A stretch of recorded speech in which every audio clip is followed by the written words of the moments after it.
이제 녹화를 하니까 제가 몸이 좀 허스키 하니까 양해 좀 부탁드립니다. 하루 지나면 괜찮으실 거예요. 일단은 거기 말소 기준 등기라고 되어 있는 프린트물 있지 않습니까? 뭐 공부 많이 하시거나 저번에 종로박물관에서 수업 참여하셨던 분들은 뭐 다 아시는 건데요.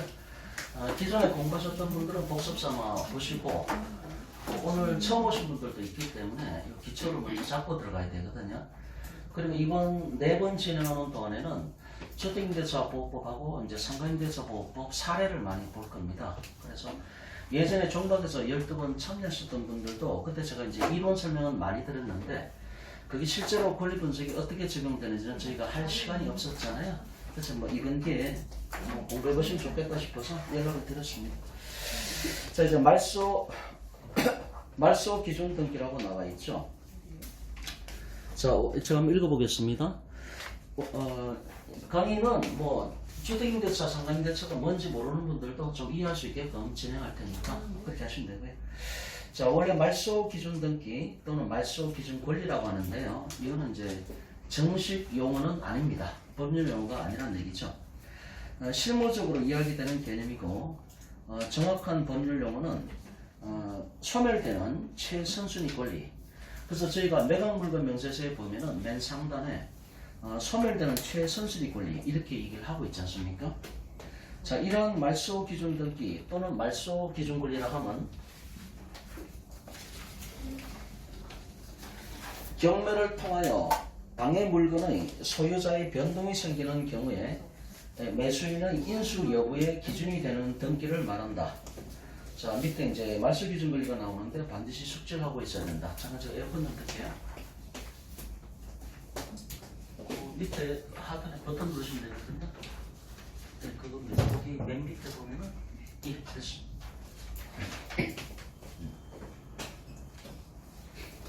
그 밑에 말소 기준 권리가 보면은 5가지가 나와 있는데 1번에 건저당, 저당, 그 다음에 2번에 가압류나 압류, 3번에 담보가등기, 4번에 경매 개시결정 등기, 5번에 전세권인데 전세권은 3가지 조건을 충족을 해야 됩니다. 그래서 일정한 경우에 전세권 이렇게 되어 있습니다. 건저당이나 저당은 뭐 다 아시다시피 돈 빌리고 아파트에다가 담보를 잡은 거잖아요. 그게 뭐 건저당이나 저당입니다. 건저당과 저당의 차이점은 뭐 좀 이따 시간 나면 설명을 드릴 거고요. 그 다음에 가압류하고 압류인데 돈 빌려준 거 있는데 돈을 안 갚으니까 그러면은 이 사람을 상대로 소송을 제기해서 돈을 받아야 되겠죠. 근데 나중에 소송 제기해서 승소한다 할지라도 이 사람이 재산을 빼돌릴 수가 있지 않습니까? 그 사이에. 그렇기 때문에 이제 가압류를 잡는 거죠. 가압류 잡고 나중에 또 압류를 잡을 수가 있는 거고. 예, 들으십시오.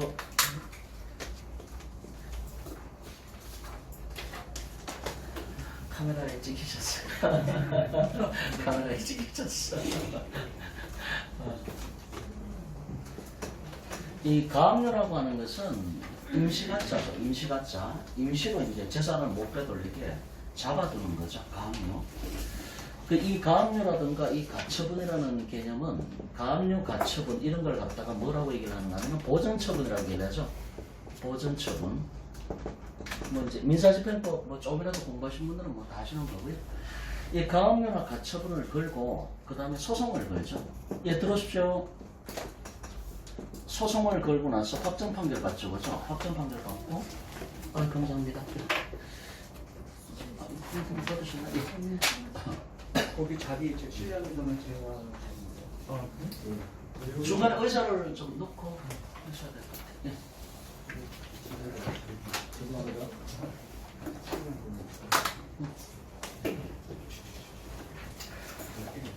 잠깐, 그래서 다시 하겠습니다.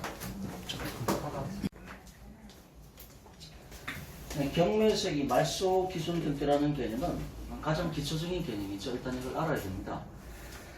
말소 기준 등기라는 것은 정확한 법률 용어는 아니고요. 정확한 법률 용어는 소멸되는 최선순위 권리 이렇게 표현하는 거죠. 그래서 매물서에 보면은 소멸되는 최선순위 권리 이렇게 되어 있는 거죠. 근데 이제 이 말소 기준 권리에 따라서 낙찰자가 인수를 해야 되냐 말아야 되냐 이런 것들이 결정이 됩니다. 일단 거기 2번에 나오는 1번 건조당, 2번 가압류나 압류가 있는데 이 가압류나 가처분은 다른 말로 이제 보전처분이라고 하는 거죠. 보전처분이라는 거는 나중에 이제 강제 집행을 들어갈 때 그 재산을 잡아놔야 될 거 아닙니까? 이제 이혼 소송을 벌이려고 하는데 남편분이 이제 잘못하게 많으셔서 죄송합니다. 근데 아내분이 이제 이혼을 하고 싶어요. 근데 항상 재산 문제가 되지 않습니까? 그러면 이제 재산을 빼돌리기 전에 이혼 소송을 제기하기 전에 남편이 재산을 빼돌리지 못하게 재산을 잡아놔야 될 거 아닙니까? 그때 하는 것들이 보전처분인 거죠. 그래서 그런 것들이 이제 가압류하고 가처분인데 가압류는 금전 채권인 경우에 가압류를 걸고 시작하는 거고 비금전 채권 같은 경우는 가처분을 걸고 시작을 하는 거죠. 가압류 가처분이 등기부에 찍혀버리면은 그 재산을 못 빼돌리지 않습니까? 등기부에 가압류나 가처분이 찍히면은 어떤 효력이 발생합니까? 처분 금지어가 발생을 하잖아요. 처분을 못해요. 이 처분 금지어가 가압류나 가처분이 등기부에 찍히면은 처분 금지어가 발생을 하기 때문에 이걸 갖고 이 가압류나 가처분이 이미 들어왔는데 이거를 뭐 산다? 이런 경우는 예비적인 경우면 없다라고 봐야 되는 거죠. 일단 가압류 가처분으로 재산을 잡아두고 그 다음에 이제 소송을 거는 거죠. 소송을 건 다음에 확정 판결 나오죠, 그죠? 확정 판결 나온 다음에 만약에 이걸 경매로 집어넣는다. 확정 판결 나온 다음에 이게 경매 집어넣겠죠. 만약에 이제 강제 경매인 경우에 경매 집어넣으면 여기서 압류 효력이 발생을 하는 거죠. 압류 효력. 이걸 본압류라고 얘기하죠. 들어오십시오. 이게 가압류, 처음에 이제 가압류 가처분을 걸고 나서 소송을 제기한 다음에 확정 판결을 받고 나서 그 다음에 경매 집어넣었을 때 경매 등기가 등기부에 찍히면은 이때 압류 효력이 발생을 하는 거죠. 자, 이런 식으로 이제 진행이 되는데 이런 가압류라든가 압류, 가압류라든가 이거 압류잖아요. 이런 가압류라든가 압류 같은 경우도 말소 기준 권리가 된다는 겁니다. 그 다음에 담보가 등기가 있고 경매 개시 결정 등기가 있고 5번에 일정한 경우의 전세권인데 일단 여기서 저희가 잡고 넘어가야 될 게 왜 말소 기준 권리를 얘기하냐라고 하는 거죠. 말소 기준 권리라는 얘기는 경매 절차가 다 끝나고 난 다음에 빚잔치가 끝나고 나면은 등기 공무원이 배당받고 소멸하는 권리들 있지 않습니까? 돈을 다 받았어요. 배당받고 소멸한 권리들을 등기부에서 직권으로 말소시키는 거거든요. 직권으로 지어버린다고요. 그럼 여기 1번에 건저당이나 저당 돈 달라는 권리잖아요. 배당 받겠죠, 그죠? 2번에 가압류나 압류도 마찬가지로 지금 돈 달라는 겁니다. 배당 받고 떨어져 나가겠죠, 소멸되겠죠. 그 다음에 3번에 담보가등기 같은 경우도 배당 요구를 하면은 마찬가지로 배당 받고 소멸합니다. 담보가등기라는 얘기는 소유권 이전 청구권 보전 가등기가 아니라 담보가등기라는 것은 내가 돈 빌려주고 나와서 건저당을 잡는 게 아니고 내가 돈 빌려주고 나서 건저당을 잡는 게 아니라 가등기를 치는 겁니다. 가등기, 담보가등기를 치는 겁니다. 그럼 돈 빌려주면 보통 저희가 건저당 설정을 하잖아요. 돈 빌려주고 나서 아파트에 건저당 설정하잖아요. 이 담보가등기라는 것은 돈 빌려주고 아파트에 건저당 설정하는 게 아니라 아파트에 담보가등기를 설정하는 겁니다. 그럼 건저당 설정하는 것보다 담보가등기 설정하는 게 더 유리하니까 채권자 입장에서는 그래서 담보가등기를 치는 겁니다. 그럼 뭐가 유리하냐? 건저당 같은 경우는 돈 1억 빌려주고 나서 5억짜리 아파트에다가 1억짜리 건저당을 설정을 했다.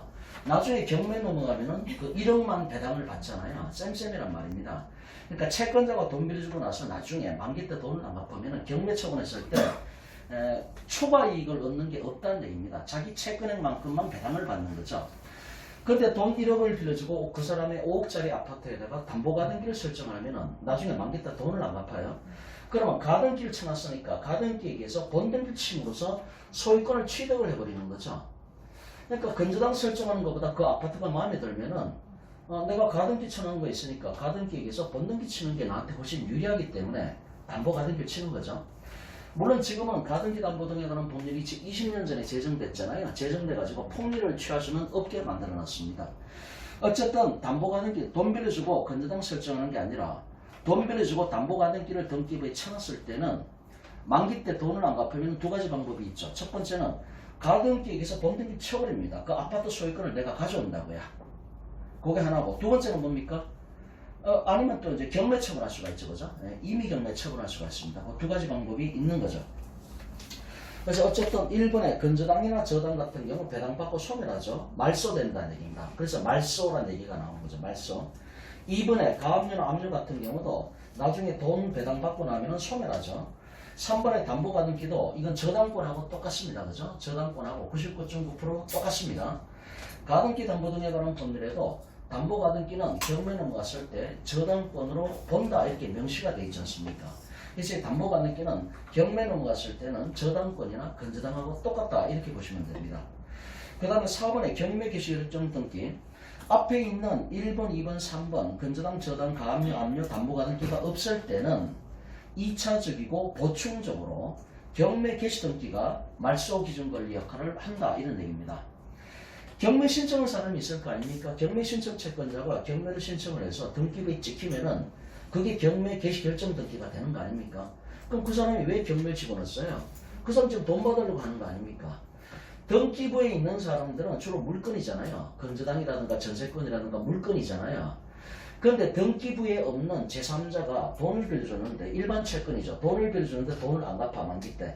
그럼 그 사람이 소송 제기해서 확정 판결을 받은 다음에 그걸 받고 강제경매에 집어넣을 수가 있지 않습니까?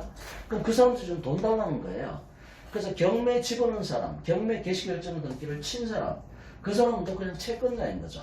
그 사람도 나중에 배당 들어가서 배당 받고 소멸되는 거지 않습니까?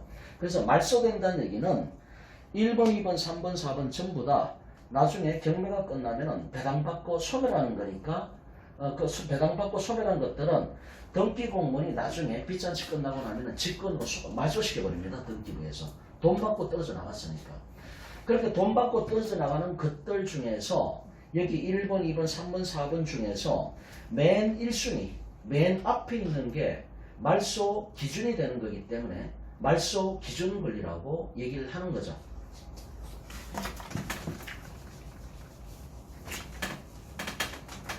그래서 등기부를 봤는데 첫 번째 소유권 등기가 돼 있고 두 번째 건저당 등기가 돼 있고 세 번째 가압류 등기가 돼 있고 네 번째 가처분이 들어와 있고 이런 게 돼 있을 때 그리고 마지막으로 이제 경매 등기가 들어왔다 이렇게 됐을 때 이것도 건저당도 말소기준 권리가 되는 것이고요. 그 다음에 2번에 가압류도 말소기준 권리가 되는 거고요. 4번에 가처분은 돈 받고 떨어져 나가는 거하고는 아무 관계가 없죠. 돈 달라는 게 아닙니다. 가처분은. 가처분은 아까 가압류는 돈 달라는 거죠. 가압류는 돈 달라는 거지만은 가처분이라는 것은 특정한 행위를 하라, 하지 마라. 이거와 관련된 게 가처분이죠. 이거는 말소기준 권리가 될 수가 없습니다. 경매 개시등기, 경매 집어넣었으니까 돈 달라는 얘기잖아요. 그래서 다 건저당이나 가압류나 경매 개시등기나 다 돈 달라는 것들이기 때문에 말소기준 권리가 될 수가 있는데 이런 것들 중에서 맨 앞에 있는 거, 요거죠. 요게 이제 말소기준 권리가 되고 빚잔치가 다 끝나고 나면은 경매 다 끝나고 빚잔치가 끝나고 나면은 등기 공무원이 이거 배당받고 소멸한 거니까 다 등기부에서 지워버리거든요. 그래서 등기 공무원이 말소를 시키는데 말소되는 것들 중에서 맨 앞에 있는 거를 말소 기준권이라고 얘기를 한다는 얘기죠. 그럼 1번에 건저당이나 저당, 2번에 가압류나 압류, 3번에 담보가등기, 4번에 경매등기 전부 다 돈 달라는 거고 돈 받고 배당받고 소멸한단 말이죠. 자, 근데 5번을 좀 봐야 됩니다. 예전에 뭐 공부하셨던 분들은 다 아시는 건데요. 전세권인데 전세권은 원칙적으로 돈 달라는 겁니까? 그건 아니잖아요. 전세권은 계약기간 2년이라고 했을 때 내가 그 아파트에 2년 동안 살 권리를 주장하는 거지 무슨 돈 달라는 게 아니잖아요.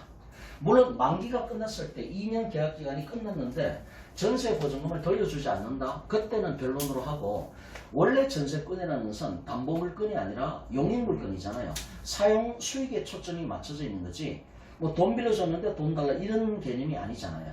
그래서 원칙적으로 전세권이라는 것은 말소 기준 권리가 될 수가 없습니다. 원칙적으로. 왜? 돈 받고 배당받고 소멸되는 게 아니니까. 그런데 예외적으로 일정한 경우에 세 가지 조건을 충족하면 이 전세권이라는 것도 말소 기준 권리가 예외적으로 될 수가 있다는 얘기죠. 그럼 말소 기준 권리라는 얘기는 배당받고 돈 받고 떨어져 나가는 것들인데 그럼 일정한 경우에 전세권이라는 것은 그 일정한 요건이라고 하는 것이 결과적으로 전세권이 용익물건임에도 불구하고 그 용익물건인 전세권이 담보물건처럼 돈 달라는 권리로 변화가 됐을 때 그때는 말소 기준 권리가 될 수가 있겠죠. 그죠? 그때는 조건이 갖추어지면 전세권도 그때는 돈 달라는 권리가 이미 돼버렸으니까 말소 기준 권리가 될 수가 있다는 거죠. 또 어떤 경우냐 가로 안에 보시면은 전세권은 세 가지 조건을 갖추었을 때 말소 기준 권리가 될 수가 있습니다. 다시 말해서 돈 달라는 권리로 변한다는 얘기죠. 그러면 이게 뭡니까? 전세권은 첫 번째 세 가지 조건을 갖춰야 되는데 집합건물 전세권인 경우에 이걸 다른 말로 전부전세라고 얘기를 하죠. 집합건물. 집합건물이라는 것이 아파트, 연립, 다세대, 오피스텔 이런 것들이죠. 그죠? 예, 그런 것들이 집합건물이 되는 거고 집합건물에 대칭되는 개념이 뭡니까? 단독이라든가 다가구, 예, 단독, 다가구 이런 것들이 예, 집합건물이 되는 거죠. 그 다음에 2번에 선순위, 자 전세권이 맨 앞에 있어야 됩니다. 전세권이 맨 앞에 있어야 되고 3번에 전세권자가 직접 임의경비 신청을 하거나 또는 전세권자가 배당 요구를 해야 됩니다. 그럼 집합금을 잠깐 설명을 드릴게요. 저희 중개사분들은 복잡하신다고 생각하시면 됩니다. 이제 아파트라든가 연립이라든가 다세대 이런 것들이 이제 집합건물이죠. 집합건물. 집합건물이 뭐 대칭된다라고 할까요? 이게 단독이라든가 또는 다가구죠. 다가구.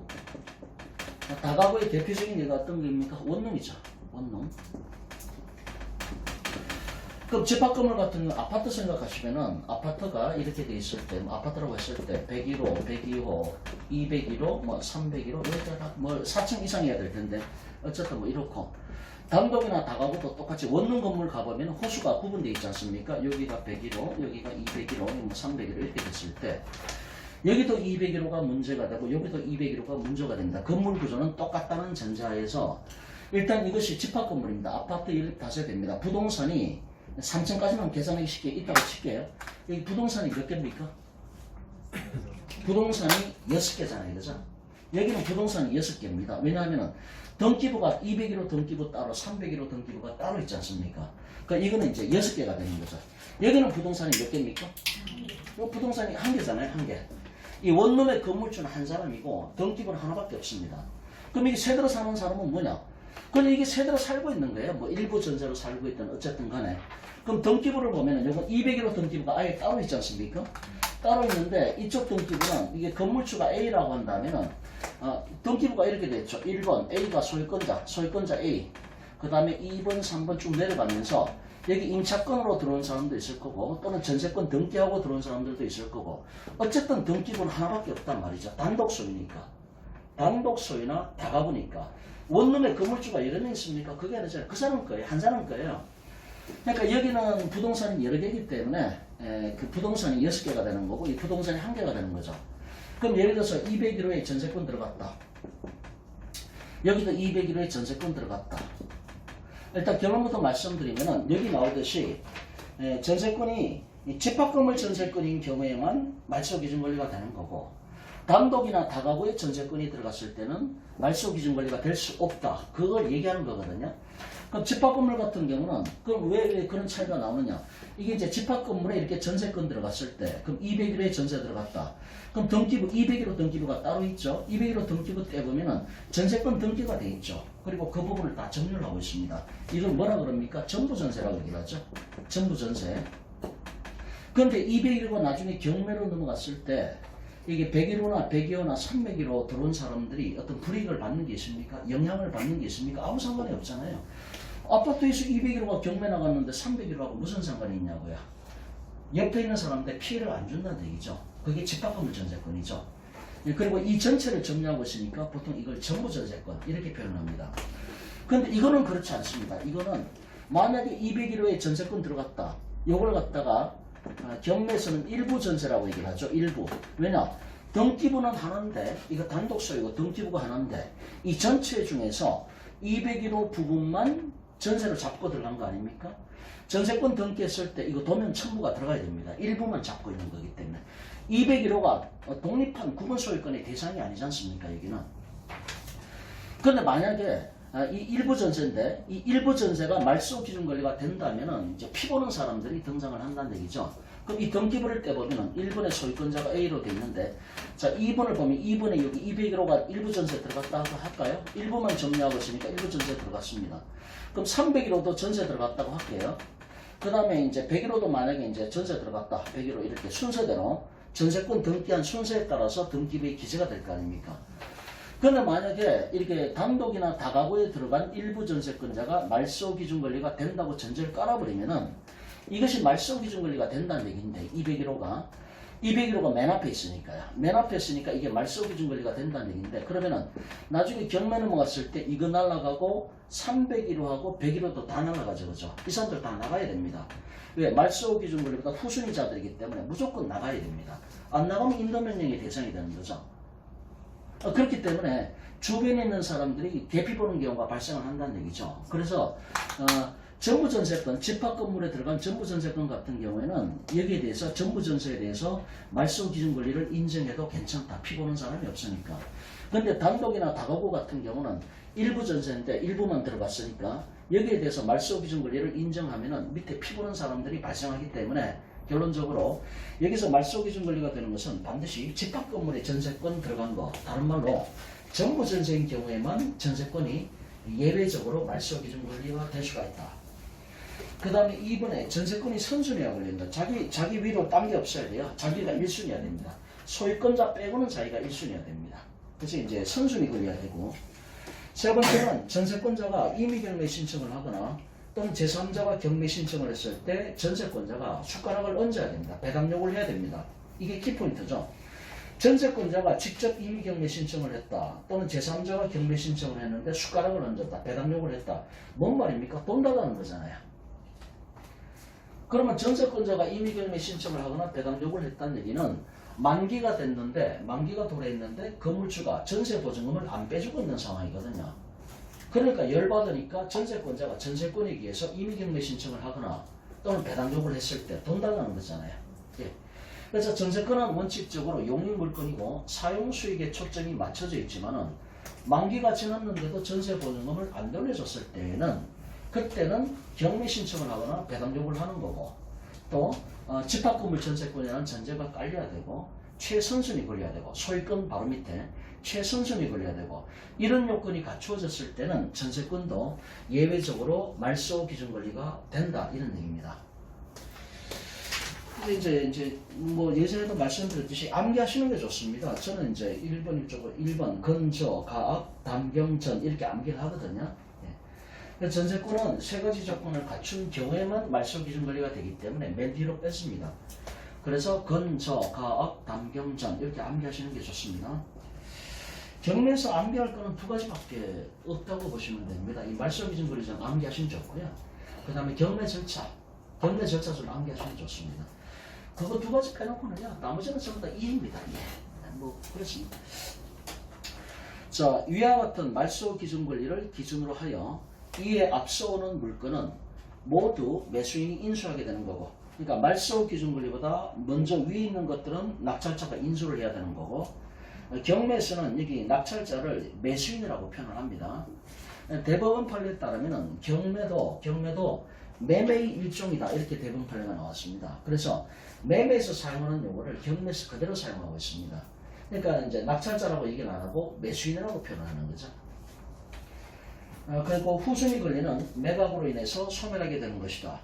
다만 전세권의 경우에는 원칙적으로 말소 기준 등기가 아니지만은 전부 전세권자가 배당 요구를 한 경우에 하나여 말소 기준 권리가 될 수 있음을 주의해야 한다. 세 가지 조건을 갖춰야 되죠. 전부 전세권. 전부 전세권이라는 얘기 자체가 이게 집합건물에 전세권 들어갔다, 이 얘기입니다. 아파트, 일렉, 다세대, 오피스텔 이런 것들. 그래서 전세권은 원칙적으로 용익물건이니까 말소 기준 권리가 아닌데 세 가지 조건을 갖췄을 때는 담보물건의 성격하고 똑같다, 이렇게 보시면 됩니다. 자, 임차인의 경우에는 원칙적으로 채권자이기 때문에 말소 기준 등기 여부와 관계없이 낙찰자한테 대항할 수 없는 것이지만은 이러한 임차인이라 할지라도 말소 기준 권리보다 먼저 대항 요건을 취득한 경우에는 매수인에게 대항할 수 있다는 점도 주의해야 한다. 뭐 대항 요건 얘기가 나와 있는데요.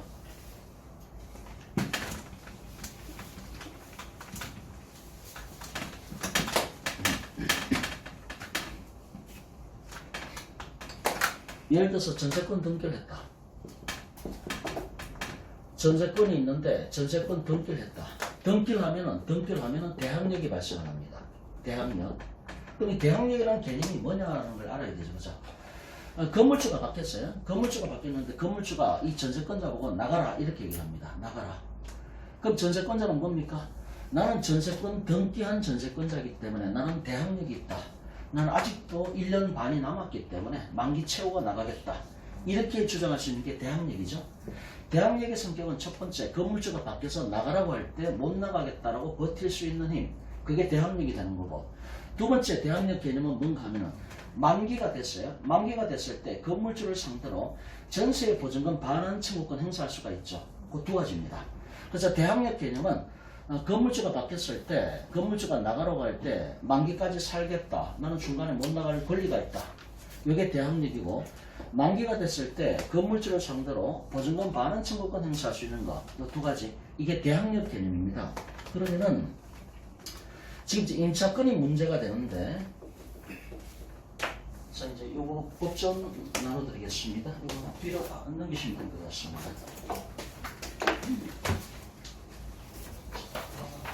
뒤로 넘겨주시면 될 것 같습니다.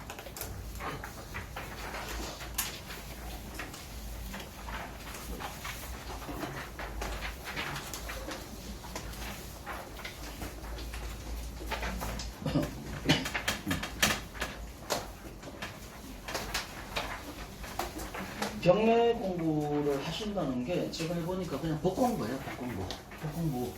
법공부이기 때문에 법전을 보시고 항상 공부를 하셔야 기억에 오래 남습니다. 다 받으셨습니까?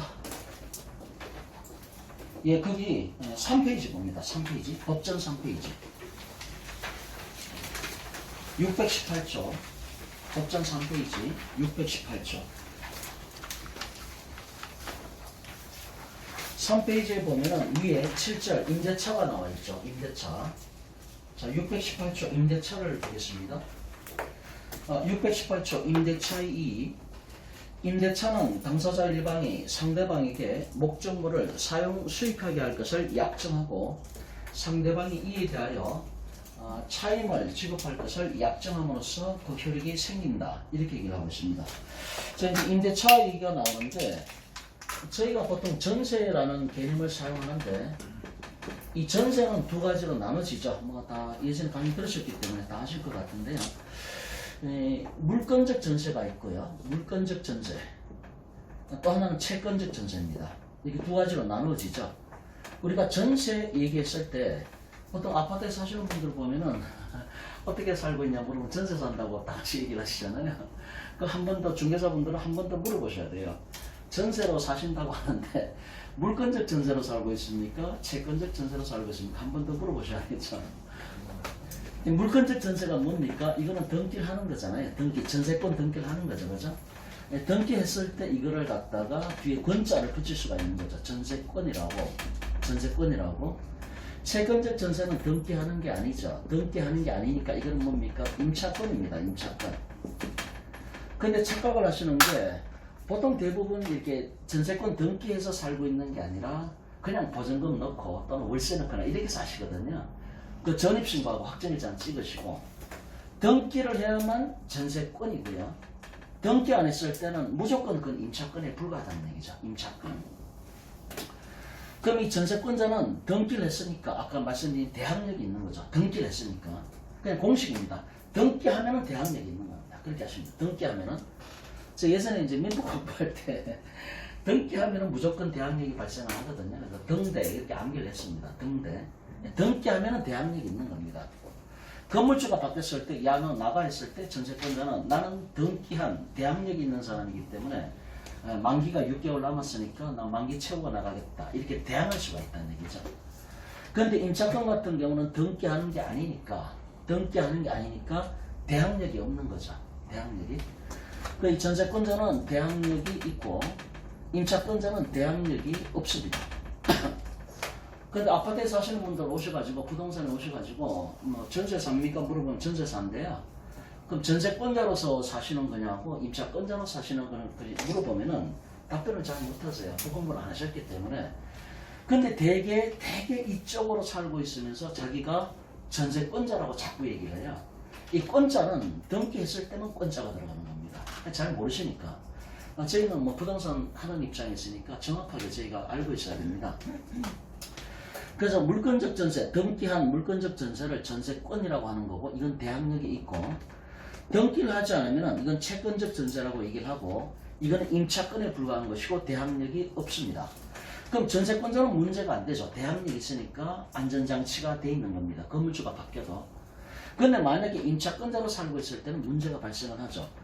A가 건물주인데 여기서 B라는 사람이 이 사람이 임차권자로 살고 있다. 임차권자로 살고 있다. 근데 A가 건물주 A가 아파트를 갖다가 C라는 사람한테 팔았습니다. 그럼 C라는 사람이 이제 매수인이니까 소유권자가 됐죠. 소유권자고 이 사람은 임차권자니까 이건 채권에 불과하죠. 이 사람은 물건이고 소유권자니까 물건이고 그건 똑같습니다. C가 들어가가지고 야 이 아파트 내 거니까 소유권자가 나야. 나는 물건자고 소유권자야. 근데 너는 채권에 불과하네? 나가 이렇게 얘기해. 나가. 만기가 남아도요. 나가 그럼 나가야 됩니다. 왜냐? 물건하고 채권하고 싸웠을 때는 특별한 사정이 없는 한 물건이 무조건 우선이거든요. 물건이. 이 사람 나가야 됩니다. 지금 이 상황에서는. 근데 이 사람은 이제 이 채권인데 그렇기 때문에 이제 민법 621조가 등장을 했죠. 민법 621조에 보면은 이 임차권자가 임차권 등기를 했을 때 이 임차권을 등기할 수 있는 길을 열어줬지 않습니까? 왜? 대항력을 주려고. 임차권은 아무 다른 게 없으면 순수한 채권에 불과하기 때문에 건물주가 바뀌었을 때는 건물주는 새로운 물건자입니다. 소유권자고. 물건자가 나가 그러면은 기한이 남았어도 무조건 쫓겨나가야 되는 게 서러운 채권자 입장이거든요. 여기는 전세권은 등기했으니까 대항력이 있으니까 뭔 소리 하냐 나 만기 남았어 이렇게 할 수가 있는 거죠. 그런데 임차권은 채권에 불과하기 때문에 어떤 경우가 상정되지 않는다라고 하면 무조건 쫓겨나가야 됩니다. 그래서 이제 민법에서 고민을 하다 만든 게 민법 621조가 나온 거잖아요. 그래서 민법 621조 이제 보시겠지만은 민법 621조는 이 임차권, 이 보호받지 못하는 순수한 채권인 임차권을 등기할 수 있는 길을 열어줬고 어쨌든 등기를 하면 뭐가 발생합니까? 대항력이 발생하는 거죠. 이렇게 길을 열어줬다는 얘기죠. 그럼 확인하겠습니다. 자, 법정을 보시면요. 그 바로 밑에 3페이지 바로 밑에 보면은 621조가 나오죠. 임대차의 등기 이렇게 되어 있습니다. 임대차의 등기인데 1항 보면은 부동산 임차인은 당사자 간에 반대 약정이 없으면은 임대인에 대하여 그 임대차 등기 절차에 협력할 것을 청구할 수가 있다. 임차인으로 들어가가지고 아파트 소유권자한테 얘기를 하는 거죠. 내가 지금 임차권자로 들어와 있는데 등기 좀 해주면 안 되냐? 임차권 등기. 근데 마음씨 좋은 건물주 같은 경우는 그래 임차권 등기 해줄게 이렇게 나오죠. 근데 뭐 조금 꼬장한 건물주 같은 경우는 딴 데 가보세요 그럴 것 같으면은 나는 내 등기부가 깨끗한 걸 원하지 무슨 임차권자가 들어왔다 나가고 그런 등기부에 찍히는 걸 원하지 않습니다. 그렇게 나오죠 보통. 근데 저희 이제 중개사분들이 많기 때문에 이 임차권 등기는 또 어떨 때 하는 겁니까? 저희가 이제 주택수가 문제가 됐을 때 세입자가 들어왔는데 건물주가 아파트가 저쪽에도 두 채가 있고 이것도 아파트예요. 그런데 이제 전입신고 세입자가 들어와서 전입신고를 찍어버리면은 나중에 그게 전산 처리할 때 그것도 하나의 부동산으로 잡힐 수가 있잖아요. 그러니까 전입신고하지 말고 들어오세요 이런 경우 되게 많잖아요. 특히 오피스텔. 오피스텔 같은 경우 애매하니까 오피스텔가 주택으로 잡힐 수도 있고 사업용으로 잡힐 수도 있잖아요. 그런데 저쪽에 아파트가 두 채 있는 상태에서 이 오피스텔까지도 전입신고를 해버리면은 사람이 살고 있는 거니까 주택으로 간주하지 않습니까? 그렇기 때문에 3주택자가 돼버리잖아요. 그러니까 뭐 중개사분들 다 아시다시피 뭐라 그럽니까? 건물주가 오피스텔 건물주가 세입자를 받는 건 좋은데 전입신고 안 한다는 조건 하에서 받아라 이렇게 얘기를 하잖아요. 그럼 세입자는 전입신고를 해야 내가 보호를 받는데 전입신고를 하지 말라 그러고 그런데 전입신고 안 해도 상관없는 사람들도 있거든요. 근데 그런 사람을 받죠. 근데 나중에 경매 넘어가거나 했을 때는 그 사람들이 보호를 못 받으니까 그 사람이 뭐라 그럽니까? 세입자가 임차권 등기해달라고 그러잖아요. 저희 집안 같은 경우도 이런 경우가 있어가지고 저희 집안에서는 임차권 등기를 해줬습니다. 나중에 이제 보증금을 안전하게 돌려받아야 되기 때문에. 그래서 민법 621조에 보면은 이 임차권자는 이렇게 하면 쫓겨나는 거니까 이 사람을 보호를 해야 되기 때문에 등기할 수 있는 길을 열어줬죠. 등기를 하면은 대항력이 발생을 하는 거니까 첫 번째 만기까지 안전하게 살 수가 있고 두 번째 만기가 됐을 때 보증금 반환 청구권이 발생을 하는 거고 이렇게 되는 거죠. 그런데 임차권 등기 민법 621조의 폐단점이 뭡니까? 등기를 해주면 좋은데 왜냐면 이제 공동신청주의가 원칙이니까 건물주하고 임차권자하고 둘이 손붙잡고 가야 되거든요. 근데 건물주가 노 해버리면은 임차권 등기할 수 있는 방법이 없다는 얘기죠. 그죠? 이게 이제 폐단점이 되는 거죠. 그 2항을 한번 읽어보겠습니다. 621조 2항에 보면은 2항 부동산 임대차를 등기한 때에는 그때로부터 제3자에 대해서 효력이 생긴다. 여기서 제3자에 대해서 효력이 생긴다는 얘기가 대항력을 얘기하는 겁니다. 그럼 여기까지 보면은 임차권은 등기하는 게 아니니까 원칙적으로 순수한 채권인 임차권 같은 경우는 건물주가 바뀌었을 때 보호를 못 받는다는 얘기죠. 그래서 민법 621조 2항에 보면은 임차권 등기를 해서 대항력이 발생한다라고 명시를 했는데 이것이 별 실익이 없는 게 건물주가 협력을 해주면은 상관이 없죠. 임차권 등기하면 이제 퍼펙트하게 보호를 받죠. 그런데 건물주가 대부분 이거 협력을 안 해요. 딴 데 가보세요. 그런 거 하고 싶으면 이렇게 나오거든요. 그럼 이제 이 사람이 그러면 등기를 하면은 세입자가 안전한데 등기를 못 하죠. 그런 경우에가. 그래서 이제 그 다음에 이제 특별법이 제정이 됐죠. 그래서 특별법이 제정이 된 게 주택임대차보호법하고 상가임대차보호법이 여기서 등장을 하는 거죠. 그래서 만들어낸 게 주택임대차보호법하고 상가임대차보호법이 이때 만들어졌다는 얘기죠. 그러면은 여기서는 건물주가 협력을 안 하니까 등기를 못하고 등기를 해야 대항력이 발생을 하는데 이러한 어떤 폐단점이라든가 미비한 점을 여기서 보완을 하고 있다는 얘기죠. 그래서 주택임대차보호법에서 어떻게 했습니까? 여기는 전입신고. 전입신고하면은 대항력이 발생한다라고 명시를 해놨지 않습니까? 전입신고는 세입자가 나 혼자 가서 할 수 있는 거니까 건물주 협력 없이도 나 혼자 가서 전입신고 할 수 있지 않습니까? 네, 그래서 뭐 저희 부동산 하시는 입장에서도 들어오면은 전입신고 빨리 하라고 그 얘기를 많이 하잖아요. 전입신고를 해야 대항력이 발생하는 거죠. 대항력이 발생한다는 얘기는 전입신고만 해도 여기나 여기처럼 등기한 것과 똑같은 효력을 주겠다는 거죠. 전입신고만 해도. 대신에 이 전입신고했을 때 대항력 발생 시기는 언제입니까? 이길 0시. 전입신고한 그날이 아니라 그 다음날 0시, 12시, 밤 12시. 네. 이길 0시부터 대항력이 발생한다. 이렇게 주택임대차보호법에 명시를 했죠. 그죠? 그럼 상가임대차보호법은 뭡니까? 전입신고가 아니라 세무서 가서 사업자 등록이죠. 그죠? 사업자 등록 나 혼자 가서 할 수가 있지 않습니까? 그러면 대항력이 발생하죠. 언제부터? 이길 0시. 똑같죠. 그죠? 이길 0시입니다. 이게 이제 주택임대차보호법하고 상가임대차보호법의 특별법으로 명시를 해놨다는 얘기죠. 이렇게 이제 변천을 해왔다는 얘기입니다. 다 정리해보면 전세라는 것은 물건적 전세하고 채권적 전세가 있는데 물건적 전세는 전세권 등기한 걸 얘기하는 거고 채권적 전세는 등기하지 않은 걸 얘기하는 거고 이렇게 물건적 전세로서 등기를 했을 때 그때서야 비로소 이것이 전세권이라고 하는 거고 전세권이 돼야 대항력이 발생한다는 얘기죠. 그런데 등기하지 않은 채권적 전세 같은 경우는 대항력이 없는 단순한 임차권에 불과하다는 얘기죠. 임차권. 그래서 전세권이냐 임차권이냐 명확하게 구분해야 되고 전세권은 물건이니까 대항력도 있고 완벽하게 보호를 받지만은 임차권이라고 하는 것은 단순한 채권에 불과하는 거니까 보호할 수 있는 방법이 원칙적으로 없다.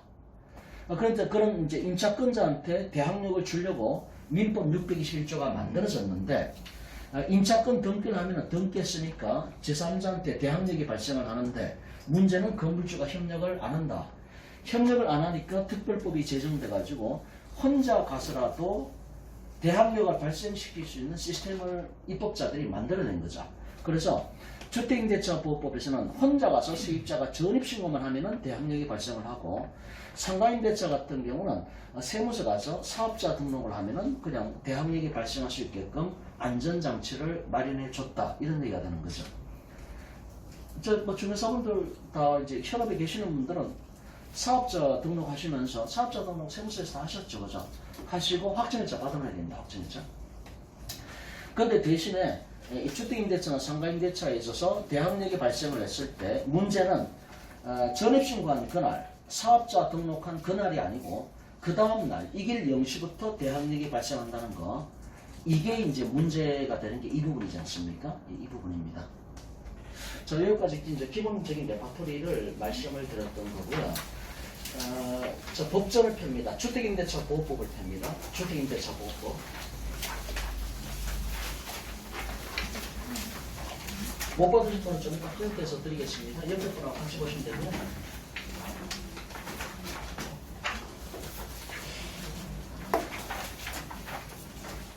자, 주택, 저도 안 보이네. 두 분이 같이 보시고요. 하나밖에 없습니다. 같이 좀 보시죠. 네. 저 호수가 모자라니 참. 주택임대차 보호법 받으신 분들 좀 보면 3조를 봅니다. 3조. 주택임대차 보호법 3조에 보면은 대항력 등 이렇게 되어 있습니다. 1항을 보면은 임대차는 그 등기가 없는 경우에도, 그러니까 등기를 안 해도 임차인이 주택의 인도와 주민등록이 이제 전입신고하는 거죠. 주택의 인도와 주택의 인도라는 얘기는 이사 들어가는 걸 얘기합니다. 목적물을 점유한다는 얘기죠. 이사 들어가고 그 다음에 주민등록 전입신고를 마친 때에는 그 다음 날부터 이 길이죠. 이 길 0시부터 여기 0시라고 안 되어 있지만 그 다음 날부터는 0시부터 시작을 하잖아요. 그래서 이 길 0시라고 저희가 얘기를 하는 겁니다. 그 다음 날부터 이 길 0시부터 제3자에 대해서 효력이 생긴다는 얘기는 대항력이 발생한다. 이런 얘기입니다. 이 경우 전입신고를 한 때에 주민등록이 된 것으로 본다. 이렇게 되어 있습니다. 자, 상관인 대상은 뭐 좀 이따 볼 거고요. 그래서 이제 이 기본적인 시스템은 알고 계시면 됩니다. 바로 이제 오늘 배포한 경매 정보지를 보겠습니다.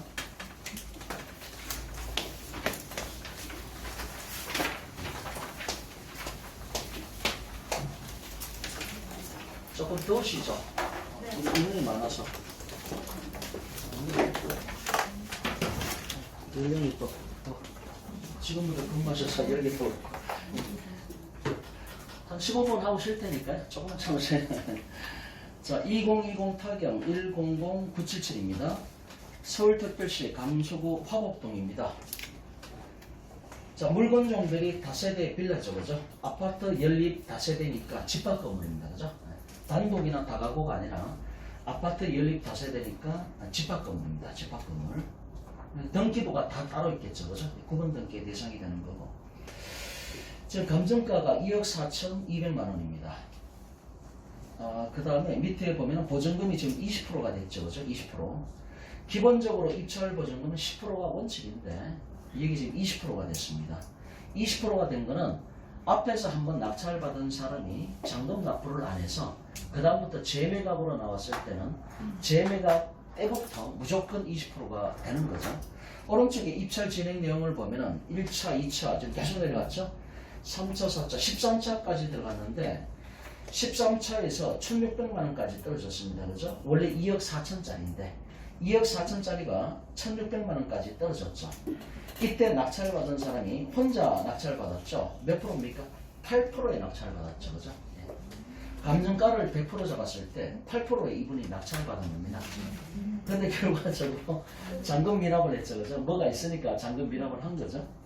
잔금 미납을 했으니까 14차 때부터는 앞에서 잔금 미납한 사람이 있을 때 14차 때부터는 재매각이 되는 거죠. 재매각이 되면은 이때부터는 입찰 보증금이 무조건 20%로 올라갑니다. 그럼 14차 때도 20%, 15차 때도 입찰 보증금 20% 계속 이렇게 내려가는 거죠. 지금 17자죠, 17자. 2022년 11월 23일 다음 달입니다. 851만 원이죠. 네, 자. 이게 지금 다세대 빌라인데 1,000만 원만 준비하시면 낙찰 받으실 수 있을 것 같아요. 1,000만 원만 한번 딴데 투자하지 마시고 1,000만 원의 빌라 하나를 낙찰을 받으실 수 있는 좋은 기회입니다. 이렇게까지 유찰될 때는 뭔가 이유가 있겠죠, 그렇죠? 그리고 앞에도 잔금 미납한 사람이 한 사람 있고요. 자, 채무자, 소유자 같은 사람이고 토지 건물은 일괄 매각이고 그 다음에 이것이 임의경매입니까? 강제경매입니까? 강제경매죠. 강제경매. 임의경매하고 강제경매 차이점은 다 아시는 거지만 오늘 처음 오신 분이 있기 때문에 임의경매하고 강제경매 차이점은 임의경매라고 하는 것은 담보권을 전제합니다. 담보권. 이 담보권이라고 하는 것이 돈 빌려주고 담보로 잡은 게 있다는 얘기죠. 돈 빌려주고 담보로 잡은 게 있다는 얘기입니다. 그게 근저당이라든가 또는 뭐 질권이라든가 또는 뭐 유치권도 여기에 포함됩니다. 유치권이라든가 이런 것들. 뭔가 담보로 잡은 게 있다는 얘기죠. 담보물건. 담보물건이 있을 때 경매 집어넣었을 때 그걸 임의경매라고 얘기를 하는 거죠. 이런 담보물건이 있는 경우 빼고는 전부 다 일반 채권이죠. 일반 채권. 일반 채권이 있는데 이 일반 채권이 경매 들어갔을 때는 강제경매로 들어가는 거죠. 그러면은 이거하고 차이점이 뭔가 하면은 이 담보권 같은 경우는 예를 들어 근저당인데 근저당은 등기부에 이미 찍혀있지 않습니까? 그러면 근저당에 기해서 임의경매 집어넣을 때는 신청 서류가 그냥 등기부 떼갖고 들으면 되는 거야. 등기부에 근저당이 찍혀있잖아요. 딴 게 필요가 없어요. 경매 신청서하고 그 다음에 등기부 떼가지고 등기부 제출하면 그걸로 끝나는 겁니다. 간편하죠? 그런데 일반 채권을 통해서 강제경매 집어넣을 때는 일반 채권, 그거 뭐 지불값이라든가 돈 빌려줬다는 차용증 이거 들어민다고 되는 게 아니죠. 왜 안 됩니까? 제가 한참 예전에도 많이 설명을 드렸잖아요. 경매법원에서는 이 차용증을 믿지 않는다는 얘기죠. 왜 못 믿냐? 위조했다는 거죠. 위조 가능성은 언제나 이건 등기부에 찍혔으니까 국가에서 하는 거니까 확실하잖아요. 그런데 일반 채권 같은 경우는 등기부에 나오는 것도 아니고 지들끼리 조작할 수도 있는 거고 그렇기 때문에 일반 채권은 그 차용증을 들이밀어도 나 돈 빌려준 적이 있다. 차용증을 들이밀어도 나라에서는 이걸 받아주지 않습니다. 위조 가능성 때문에. 그럼 어떻게 되냐? 검증 절차를 거쳐야 되잖아요.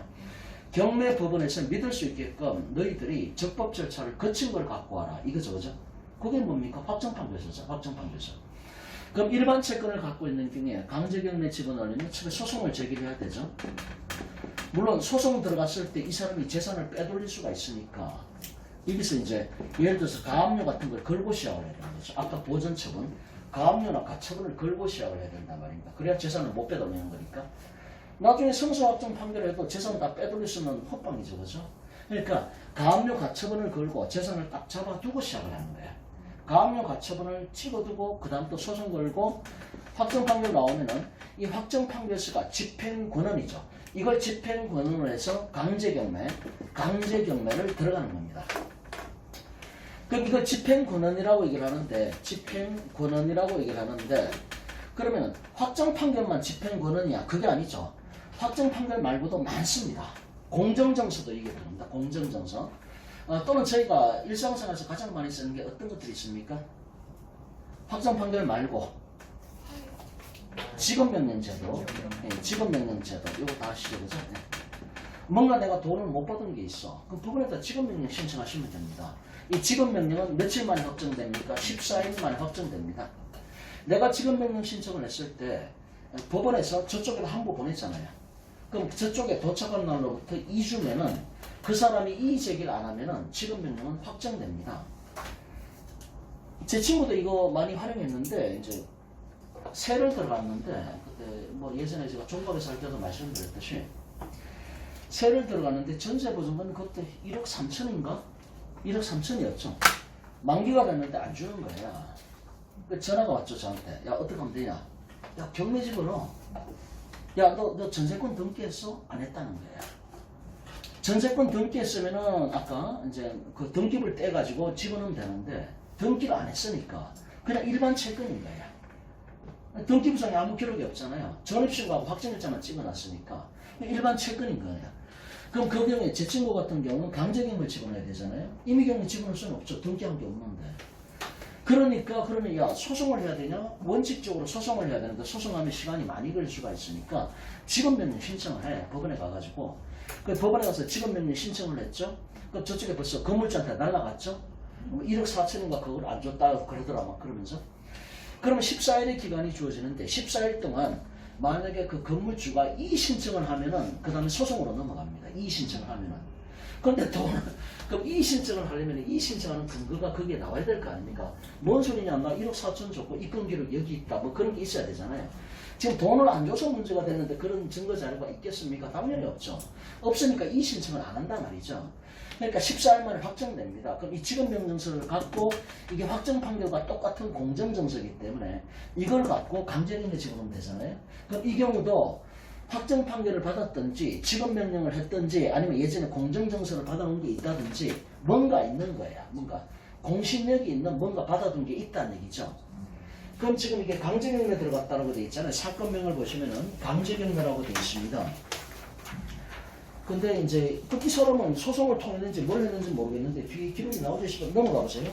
그 다음 페이지. 그 다음 페이지에 보면은 위에 등기부 현황이 나오죠. 등기부 현황이 나오는데 그 바로 밑에 등기부 현황 밑에 보면은 관련 정보. 관련 정보에 보면은 관련 사건을 뭐가 있습니까? 임대차 보증금에 대해서 문제 제기했다는 걸 알 수가 있고 서울 남부지방법원에서 2019 차전 뭐 사건번호 나와 있고 뭡니까? 지급명령을 했죠. 그죠? 그러니까 소송을 통해서 확정 판결 받으면 되는데 시간이 많이 걸릴 것 같으니까 2주 만에 결판낼 수 있는 지급명령을 신청했다라고 여기에 명시가 되어 있는 겁니다. 지급명령도 어차피 법원을 통해서 하는 거예요. 그러니까 법원 나와 있고 사건번호 나와 있고 이제 지급명령 이렇게 되어 있는 거죠. 그래서 이 사건 같은 경우는 이제 강제경매 집어넣는데 이거는 이제 담보물건이 아니라 일반 채권자이기 때문에 보증금에 대해서 지급명령 신청을 해서 2주 만에 확정되고 이걸 갖고 경매법원에 접수를 해서 강제경매를 신청한 그런 사건이 됩니다. 이게 지금 17점까지 떨어졌는데 왜 이렇게 유찰되고 불법 건축물이거든요. 잠깐 쉬었다겠습니다.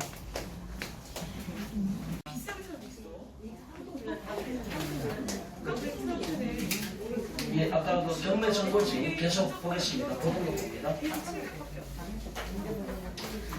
2020 타경 100-977 사건입니다. 원래 감정가가 1차 때 보면 2억 4천인데 지금 17차까지 떨어져가지고 유찰돼가지고 850만원까지 떨어졌습니다. 이건 이제 기록을 보시면 나와 있듯이 이거는 불법 건축물입니다. 불법 건축물이 되다 보니까 자, 그 다음에 이제 밑에 매각 물건 현황이 나와 있고 그 밑에 현황 위치 밑에 참고사항이 나와 있습니다. 참고사항을 보시면은 첫 번째 줄에 본건이 매각됐는데 매각가가 얼마인데 한 명이 입찰 들어가서 대금 미납했다. 그런 기록이 나와 있죠. 그 밑에 집합건축물 대장에 보면은 2017년 3월 13일에 주택가에 보면은 위법 건축물이라고 표기가 되어 있다는 얘기죠. 그래서 이제 위법 건축물 부분은 6층이죠. 6층이고 조립식 판넬로 되어 있고 주거용으로 사용하고 있고 무단 정축을 했다. 이렇게 등재가 되어 있습니다. 밑에 전문가 멘트 위반 건축물인 경우에 건축법 80조죠. 건축법 80조에 보면은 개고 및 원상 복구 명령이 내려지는 거고 원상 복구하지 않으면은 매년 2회 이내에 이행강제금이 부과가 되기 때문에 관할 관청을 통해서 위반 내용이라든가 이행강제금 부과 내역 또는 양성화 방안을 확인하시고 이로 인해서 잔금 대출에 영향이 없는지 이거 낙찰을 받고 나서 경락잔금 대출을 받으려고 해도 위반 건축물이니까 어디서 그걸 대출을 해주겠습니까? 그 문제도 있고 건축법 80조에 보면 이렇게 나와 있습니다. 불법 건축물인 경우에 1년에 2번 이행강제금을 부과할 수 있다. 그렇게 되어 있습니다. 그런데 보통 서울시 같은 경우는 몇 번 부과합니까? 1년에 한 번 부과합니다. 그런데 1년에 고지서가 2번 나와도 할 말이 없어요. 법에는 2번 이내로 이렇게 되기 때문에 한 번을 부과하든 2번을 부과하든 그건 서울시 마음인 거예요. 그런데 이제 편의상 1년에 한 번만 부과하고 있죠. 그런데 2번 부과해도 할 말이 없습니다. 법에는 2회 이내라고 하고 있기 때문에. 그러니까 그 사진의 그림을 보면은 맨 위에 층을 보면 좀 이상하죠, 그죠? 맨 위에 6층을 보면은 판넬식 구조로 불법 건축물은 구조물을 만들어 놨지 않습니까, 그죠? 그럼 이거 낙찰 받았을 때는 이거 다 뜯어야 된다는 얘기죠, 그죠? 그런데 이 물건이 마음에 들었을 때는 이거 철거 비용하고 그 다음에 그동안에 이행강제금이 연체가 돼 있을 수 있지 않습니까? 예, 그런 거 다 확인해 보시고 덜셈뺄셈 하셔가지고 그 다음에 이제 낙찰을 받으시면 되겠죠. 자, 뭐 1,000만 원이면은 출시.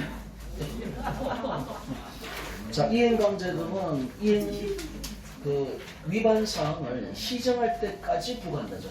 법이 바뀌어가지고 이행강제금은 위법한 부분을 시정할 때까지 무제한으로 부과가 되기 때문에 예전에는 뭐 5번, 6번 하면은 봐줬잖아요, 그죠?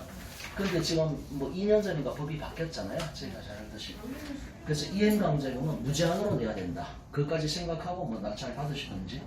자, 그 다음 페이지. 임차인을 봅니다. 임차인을 보면은 뭐 정구 뭐라는 분이 계시는데 정땡땡이라는 임차인이 있죠. 임차인이 있는데 주거용 601호 전부를 점유하고 있죠. 자, 전입일자 나와 있고 확정일자 나와 있고 배당 요구를 했습니다. 자, 이제 임차인이죠. 이 사람은 전세권자가 아니라 등기한 전세권자가 아니라 그냥 임차인입니다. 채권적 전세죠. 채권적 전세 임차권이고 전입신고를 했으니까 이길 0시부터 대항력이 발생을 했죠. 그 다음에 확정일자를 찍었으니까 우선 변제권 싸움에 들어갈 수가 있습니다. 잠깐 이제 배당 쪽을 잠깐 보겠습니다.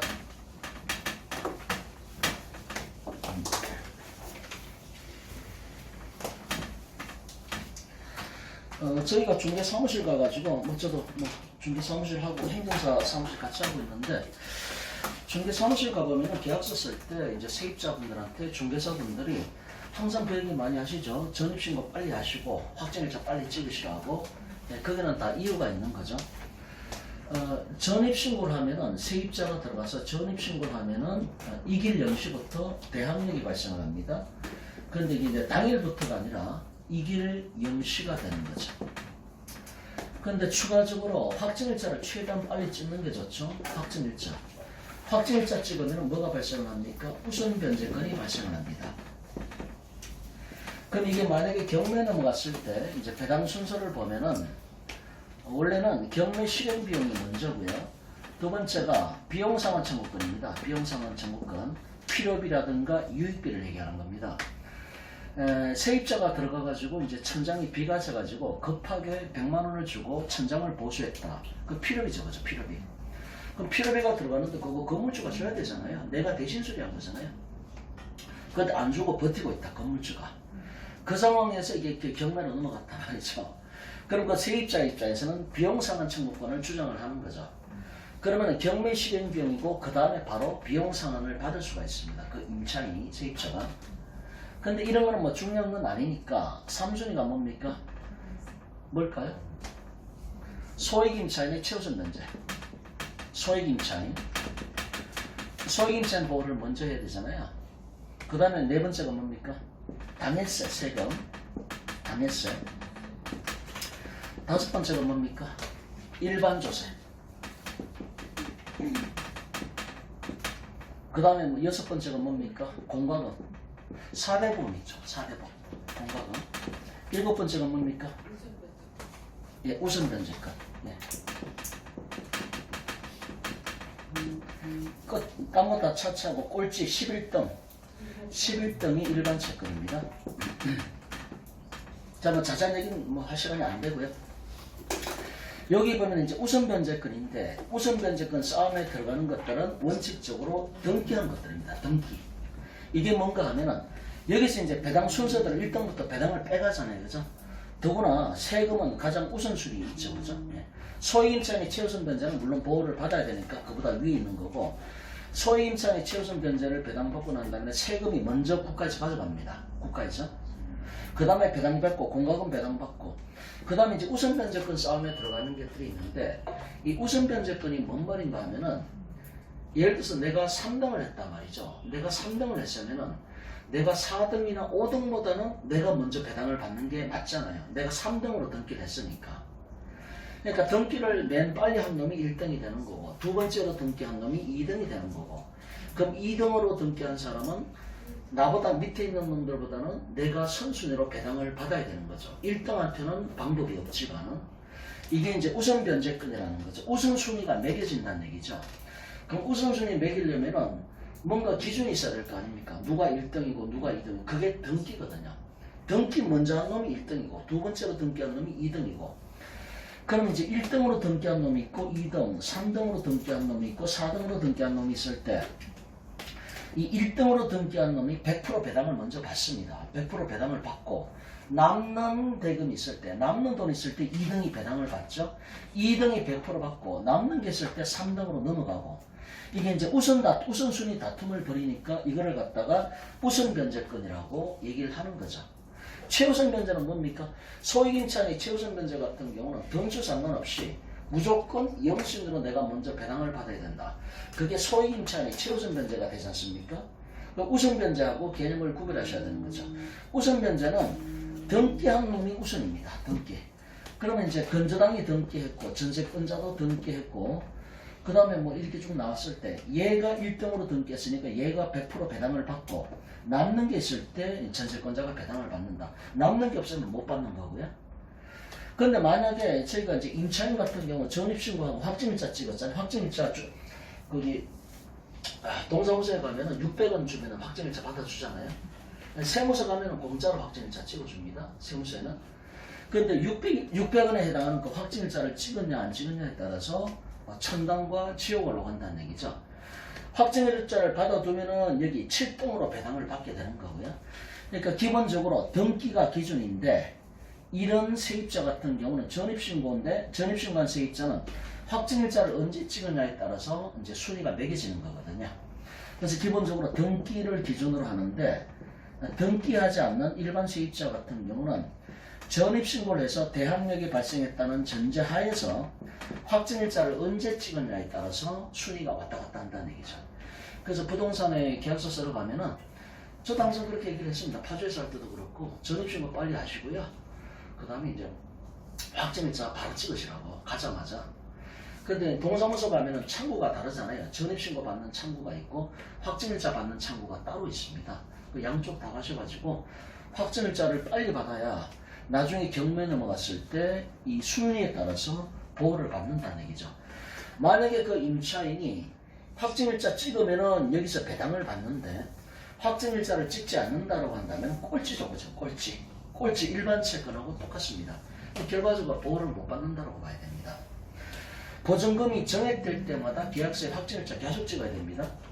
예를 들어서 2년 살았다. 보증금이 5천만 원 정액됐다. 그럼 계약서 또 쓰시고 확정일자 또 받아야 됩니다. 2년 뒤에 보증금이 또 5천만 원 올라갔다. 또 계약서 쓰시고 또 확정일자 받아야 됩니다. 계속 확정일자 받아놔야 됩니다. 그 정액된 부분에 대해서는 확정일자를 찍지 않으면 그 정액된 부분은 보호를 못 받습니다. 예를 들어서 5억짜리인데 처음에 5억에 들어갔어요. 그럼 전세보증금을 5억을 들이밀고 전입신고하고 확정일자 찍었습니다. 이때. 그럼 이걸 1차 확정일자라고 얘기를 하죠. 1차 확정일자는 이 5억만 보호를 하는 겁니다. 5억만. 그럼 경매 넘어갔을 때 위에 거 다 배당받고 우선 변제권 싸움에 들어갔을 때 내가 확정일자를 내가 1등으로 찍었다. 그럼 내가 1순위로 배당을 받는 거고 건조당이 들어가고 그 다음에 내가 확정일자 찍었다. 그럼 나는 2등으로 보호를 받는 겁니다. 그러니까 건조당 건자가 다 배당받고 남는 게 있을 때 그 다음에 내가 확정일자 찍었으니까 내가 2등으로 배당을 받는 거죠. 이렇게 되는 거죠. 근데 만약에 2년 지나서 이게 6억으로 올라갔다. 그럼 계약서 쓰시고 보증금 정액된 거 기재하시고 두 번째 2차 확정일자를 또 찍어야 되는 겁니다. 그러면 5억에서 6억으로 정액된 정액이 1억이 정액이 됐잖아요. 이 정액된 부분에 대해서는 이 확정일자 두 번째 확정일자를 갖고 배당받을 때 보호를 받는 겁니다. 만약에 확정일자 안 찍었다? 그러면은 여기 우선변제권 싸움에 들어갔을 때 요 확정일자 찍은 날짜에 따라서 5억까지만 보호를 받는 겁니다. 5억까지만. 그럼 1억은 뭐냐? 이 정액된 1억은 뭐냐? 그냥 꼴찌인 거예요, 꼴찌. 꼴찌로 1억이 내려온다고요. 이건 보호를 못 받는 거죠. 그래서 경매 정보를 계속 보다 보면은 이제 정확하게 아는 사람들은 막 3차, 4차까지 정액됐는데 확정일자를 4번 다 찍어놨어요. 그러면 잘하신 거죠. 네. 그렇게 해서 확정일자를 찍어야 된다는 얘기죠. 그래서 경매 넘어갔을 때 이런 일반 세입자 같은 경우는 보호를 받는 방법이 첫 번째는 소액임차의 최우선 변제 이걸로 보호를 한번 받고 그 다음에 여기 우선 변제권 싸움에 들어가서 확정일자를 찍었을 때만 보호를 받는다는 얘기죠. 확정일자 안 찍었으면 일반 채권하고 똑같습니다. 확정일자 없는 임차권이죠. 확정일자 없는 임차권은 일반 채권하고 똑같이 꼴찌인데 이 꼴찌는 보호를 못 받는다고 생각하셔야 됩니다. 그러면은 이제 오늘 처음 오신 분도 있기 때문에 뭐 중개사분들은 다 아시는 거지만 잠깐 복습을 하면은 이 소액임차의 최우선 변제 이건 최우선 변제라고 얘기를 하잖아요. 최우선 변제. 중개사분들 서울은 주택임대차 소액임차는 얼마까지입니까? 1억 5천에 5천만 원까지 보호를 받죠. 그죠? 상가임대차는 기억나십니까? 상가임대차는 서울 같은 경우 일단은 9억이고 그 다음에 6호들도 6,500만 원에 2,200만 원까지 보호를 받지 않습니까? 뭔가 하면은 세입자가 들어가 살고 있는데 이 사람이 보증금 액수가 얼마 안 된다는 얘기죠. 그러면은 돈이 없는 사람이겠죠. 그죠? 보증금 예를 들어서 뭐 한 600만 원 또는 보증금 한 3천만 원 넣고 지금 세입자로 살고 있다. 그게 주택임대차가 됐든 상가임대차가 됐든. 근데 그 상황에서 경매 넘어갔을 때 그 사람들은 소액임차인이라고 하는 건데 이제 일반 서민이죠. 서민. 그럼 소액임차인 기준이 주택임대차로 세입자로 들어갔을 때는 보증금이 1억 5천 안쪽인 경우에 1억 5천 안쪽인 경우에 소액임차인이라고 얘기를 하는 거고, 그 다음에 상가임대차 같은 경우는 일단 이건 환산보증금 갖고 따지는 거죠. 환산보증금이 9억 안쪽이어야 됩니다. 환산보증금이 9억 안쪽인 경우에 이것도 환산보증금입니다. 6,500 보증금이 환산보증금이 6,500인 경우에 2,200만 원까지만 소액임차인이 최우선 변제를 해주지 않습니까? 이 사람들은 돈이 없는 서민들이기 때문에 경매 넘어갔을 때 일단 이 사람들한테 이걸 먼저 주고 시작을 하는 거죠. 배당할 때. 그러니까 세금보다도 이 사람들은 한강물에 뛰드는 사람들이기 때문에 세금을 뺏어가기 전에 무조건 이 사람을 소액임차인을 보호를 해주고 시작하는 거죠. 경매 넘어갔을 때는. 환산보증금 중개사분들은 다 아실 거고요. 이것도 환산보증금이고 이것도 환산보증금입니다. 환산보증금 개념이 뭡니까? 예를 들어서 내가 보증금 1억에 월세가 300만 원이다. 보증금 1억에 월세 300만 원이면 월세 곱하기 100을 해야 되는 거죠. 그럼 300만 원이 아니라 이게 3억이 되는 거죠. 3억에다가 앞에 보증금 1억 다 하면 4억이 되는 거죠. 이게 환산보증금이지 않습니까? 환산보증금. 그러니까 환산보증금이 9억 안쪽이 되려면 기준이 보통 이제 예를 들어서 보증금 1억에 월세 800만 원. 월세 800만 원이면 800만 원 곱하기 100을 하면 8억이 나오잖아요. 보증금 1억 다 하면 9억이 나오잖아요. 이게 환산보증금이죠. 감을 잡으시라는 얘기입니다. 서울 같은 경우에 보증금 1억에 월세 800만 원 내는 800만 원 해도 좀은 아니죠. 근데 이 정도 내는 데가 되면은 환산보증금이 9억이니까 9억 안쪽이 된다면은 상가임대차 법의 보호를 받는다는 얘기죠. 이게 초과가 됐을 때는 소액임차인의 보호를 못 받습니다. 그죠? 못 받습니다. 주택임대차는 1억 5천에 5천까지니까 나중에 프린팅을 다 드립니다. 표에 다 나와 있고. 그래서 이제 임차인 기준으로 봤을 때 그게 주택임차인이 됐든 상가임차인이 됐든 결과적으로 배당이 문제가 되는데, 배당받는 방법은 두 가지가 있는데, 첫 번째는 소액임차인이 최우선 변제 보호를 받게 되는데 이 기준에 맞아야 된다는 얘기죠. 서울시 같은 경우 주택임대차는 보증금 1억 5천 안쪽인 경우에 경매는 왔을 때 일단 나는 배당할 때 5천만 원 받고 시작을 한다는 얘기죠. 5천만 원 받고, 근데 보증금이 만약에 1억이다. 보증금이 1억이다. 그럼 5천을 여기서 받았잖아요. 근데 보증금이 1억이니까 5천만 원 더 받아야 되잖아요. 그 5천만 원 어디서 받아야 됩니까? 여기 우선변제권 싸움에 들어와서 여기서 5천만 원 못 받은 거 배당을 여기서 마저 받아야 되죠. 근데 여기서 배당 받고 싶으면 어떻게 하라는 얘기입니까? 확정일자 찍어놨어야죠. 확정일자가 우선변제권은 기본적으로 등기한 순위를 갖고 따지는데 일반 임차인 같은 경우는 등기하는 게 아니기 때문에 확정일자를 가지고 기준으로 따진다는 얘기죠. 그래서 계약서 쓸 때 전입신고 빨리 하시고요. 그 다음에 이제 확정일자 바로 찍으라고 하는 얘기가, 소액임차인의 최우선 변제 요건에 해당한다 하더라도 여기서 배당받고 못 받은 걸 여기서 배당을 받아야 되는데 확정일자를 찍어놨어야 여기서 배당을 받는다는 얘기죠. 확정일자 안 찍어놨으면 밑으로 내려간다는 얘기죠. 제가 종로 박물관에서 할 때 이제 항상 파주의 그 여성한 커플 말씀드린 적이 있잖아요. 몇 번 말씀드렸는데 분명히 이제 부부는 아닌데 오셔가지고 이제 계약서를 오피스텔 계약서 쓰시려고, 그래서 제가 앉혀놓고 분명히 봐도 부부는 아니에요. 부부는 아닌데 전입신고하라고 얘기를 했죠. 전입신고를 해야 대항력이 발생을 하는 거 아닙니까? 그리고 전입신고에서 대항력이 발생했다는 전제하에서 확정일자를 찍어야 여기에 들어갈 수가 있는 거거든요. 전입신고하면은 뭡니까? 이 소액임차인의 최우선 변제 조건은 전입신고잖아요. 전입신고 일단 주민등록 전입신고를 해야 소액임차인 최우선 변제 배당을 받을 수 있는 자격이 주어지는 거고, 거기에다가 확정일자까지 찍어야만 우선변제권 싸움에 들어가는 거 아닙니까? 근데 전입신고도 안 하겠다. 확정일자도 안 받겠다. 그래서 이제 그 이제 제가 말씀을 드리는 거죠. 전입신고 안전법에 한참 설명을 했어요. 전입신고를 하셔야 경매 넘어갔을 때 소액임차인 보호라도 받는다. 그리고 거기다 확정일자 찍으셔야 우선변제권 싸움에 들어가서 배당을 받는다. 일단 전입신고를 안 하면은 전입신고 안 하고 확정일자만 찍었다 아무 의미가 없는 거죠. 확정일자가 의미가 있는 거는 전입신고에서 대항력이 발생했다는 전제 하에서 확정일자를 찍어야 우선변제권으로 들어갈 수가 있는 거거든요. 그러니까 전입신고 안 하면 아무것도 안 되는 거죠.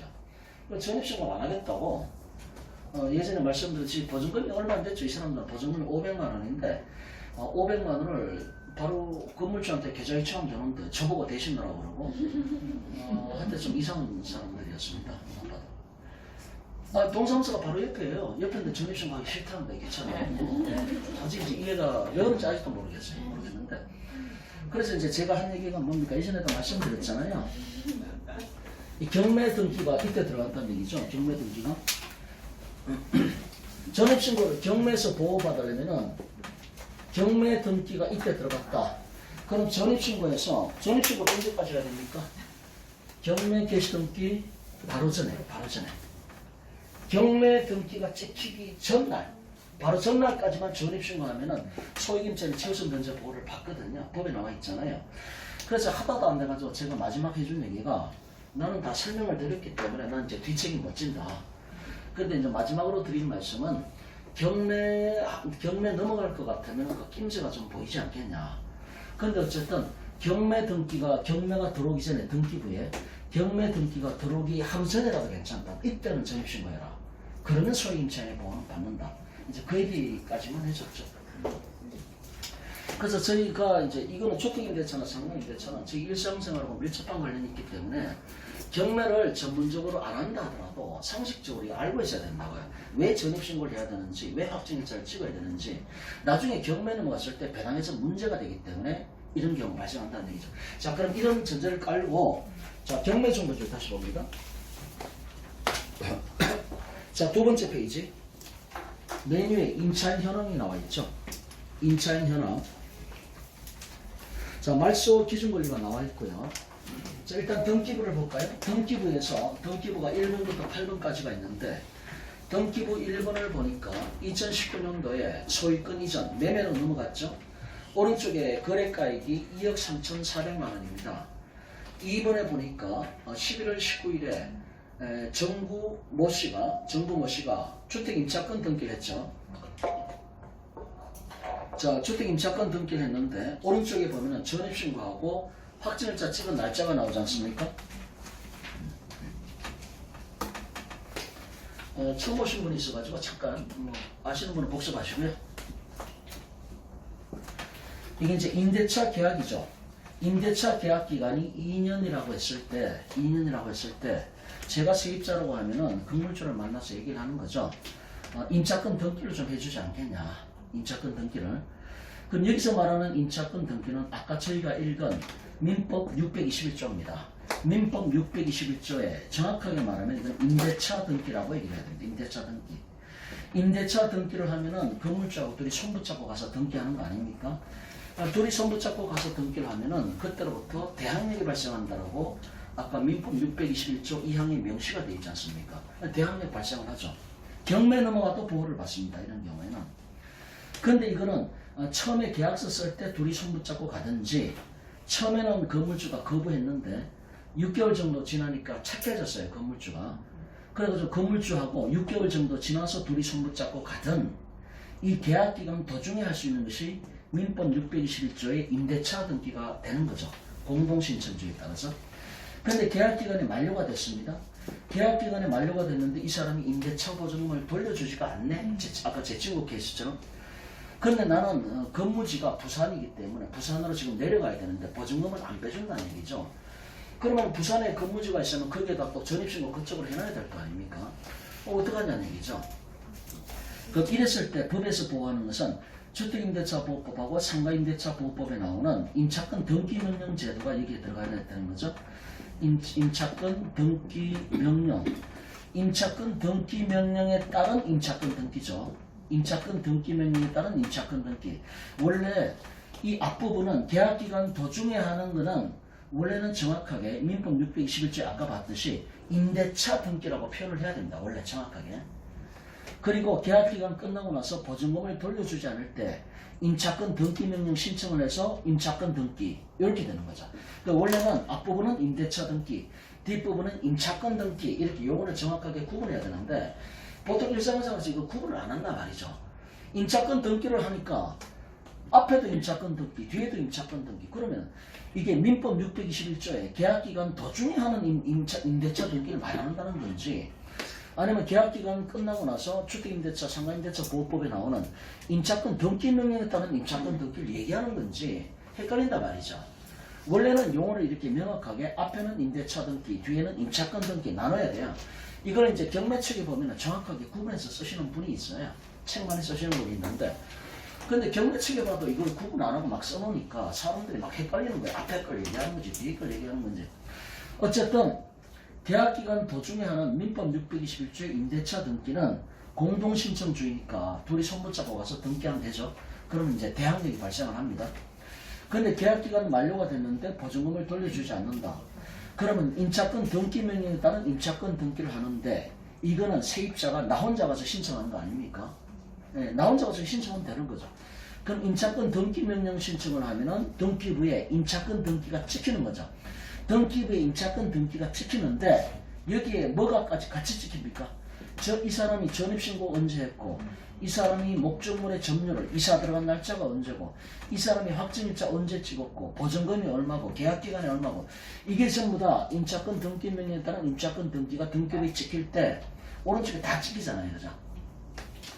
그럼 나중에 경매 넘어갔을 때 권리 분석을 할 때 임차권 등기 명령에 따른 임차권 등기가 됐을 때는 이 임차권 등기가 등기부에 찍힌 날이 기준이 아니라 이게 기득권이잖아요. 이 사람 옛날에 벌써 전입신고 해놓은 게 있잖아요. 옛날에 확정일자 찍어놓은 게 있잖아요. 이게 순위가 빠르니까 이걸 기준으로 이 사람을 보호를 해야 될 거 아닙니까? 기득권을 보호를 해줘야 되는 거죠. 그러니까 등기부에도 이런 걸 찍는 거 아닙니까? 그래서 그 경매 권리 분석을 할 때는 임차권 등기 명령에 따른 임차권 등기가 돼 있을 때는 임차권 등기한 날짜가 기준이 아니라 여기 등기부에 찍혀있는 이 사람이 애초 전입신고한 거, 처음에 확정일자 찍은 거 이걸 기준으로 권리 분석 순서를 정해야 된다는 얘기죠. 그게 지금 여기 나와 있잖아요. 그래서 보면은 지금 등기부를 보고 있는데 등기부 2번입니다. 등기부 2번에 얼 1번 돼 있죠. 2019년 11월 19일에 주택임차권인데 오른쪽에 보면은 전입신고한 날짜가 있고 확정일자 찍힌 날짜가 있잖아요. 저희들은 등기부입니다. 등기부를 압축해 놓는데 등기부에 전입신고하고 확정일자를 왜 찍어놨겠습니까? 이거는 지금 이 계약기간 도중에 하는 게 아니라 계약기간 끝났는데도 보증금을 안 돌려주니까 열받으니까 이 사람이 법원에 가서 임차권 등기 명령을 신청을 한 겁니다. 그러니까 법원에서 보니까 서류가 적합하니까 오케이가 떨어진 거죠. 그래서 이제 촉탁에 의해서 법원에서 임차권 등기를 찍어버린 것이죠. 그러니까 전입신고 언제 했고 확정일자 언제 찍었고 이게 다 등기부에 찍혀있다는 얘기입니다. 권리 분석할 때에는 임차권 등기한 날짜, 임차권 등기한 날짜가 그 2번에 2019년 11월 19일이지 않습니까? 이게 기준이 아니고 오른쪽 비고로 나오는 전입신고를 2017년도에 했죠. 확정일자도 같은 날 확정일자 바로 찍었죠. 이걸 기준으로 우열 관계를 따져야 된다는 얘기죠. 그 다음에 3번에 보니까 2020년 1월 31일에 강제경매 들어갔죠. 그죠? 그러니까 이 사람이 이 정무성 씨라는 분이 요거를 했는데 예전에 여기서 전입신고 확정일자 찍었고요. 계약기간 끝났는데 보증금 안 돌려주니까 임차권 등기 명령에 따른 임차권 등기를 찍고 이 사람은 이사를 따라가 봐야 됩니다. 부산으로 가야 되는데 보증금은 안 빼주고 근데 전입신고를 부산으로 옮기려면은 전입신고가 기준인데 전입신고를 빼버리면은 대항력 날라가고 우선변제권 날라가고 다 날라가잖아요. 그렇기 때문에 전입신고를 좀 못 뺀단 말이죠. 이 사람은. 뭔 말인가 하면은 이 전입신고했을 때 여기 나오듯이 대항력이 발생하지 않습니까? 이 전제하에서 확정일자를 찍었을 때 이 전제하에서 확정일자까지 추가로 찍었을 때 우선변제권 싸움에 들어갈 수가 있는 거거든요. 그런데 이 전입신고가 1차적인 베이스인데 전입신고를 빼버렸다, 전출해버렸다? 그러면 이 확정일자는 전입신고가 있어서 대항력이 발생했다는 전제하에서 확정일자를 찍어야 우선변제권 싸움에 들어갈 수가 있는데 만약에 전출했다 부산으로 그러면 대항력이 날아가니까 전입신고했다는 전제하에서 배당을 받는 소액임차의 최소변제 보호를 못 받잖아요. 그리고 전입신고를 빼버렸으니까 그걸 기초로 확정일자 찍어야 우선변제권 싸움에 들어갈 수 있는데 이것도 무너졌죠. 그죠? 우선변제권 싸움에도 못 들어가잖아요. 그러니까 전입신고를 못 빼요. 이 사람은 지금. 그런데 부산에 가긴 가야 되고 전입신고 빼버리면은 소액임차의 보호도 못 받고 우선변제권 보호도 못 받고 아무것도 배당을 못 받는 거예요. 이 사람은. 그런데 근무지는 부산으로 발령이 났잖아요. 그럼 전입신고 뺄 때 하는 방법이 이거잖아요. 그죠? 임차권 등기 명령에 따른 임차권 등기를 찍고 그럼 등기부에 이 사람이 전입신고 언제 했고 확정일자 언제 찍고 등기부에 다 찍히잖아요. 이걸 기준으로 보호를 해주니까 임차권 등기 명령에 따른 임차권 등기를 찍고 그 다음에 부산으로 갑니다. 그 다음에 부산으로 가면은 부산에서 방을 얻었을 때 거기는 전입신고 또 하잖아요. 확정일자 또 찍잖아요. 그걸로 보호를 받고 서울은 임차권 등기 명령에 따른 임차권 등기를 해놨고 등기부에 전입신고 언제 했고 확정일자 이게 다 기재가 돼 있으니까 이걸로 보호를 받는 거죠. 이렇게 되는 거죠.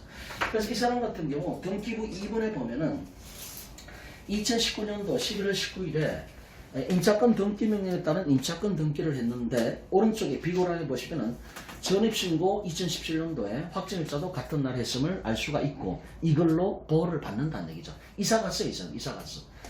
자, 그 다음에 3번에 보니까 강제경매가 들어가 있는데 이 사람이 강제경매 집어넣었죠.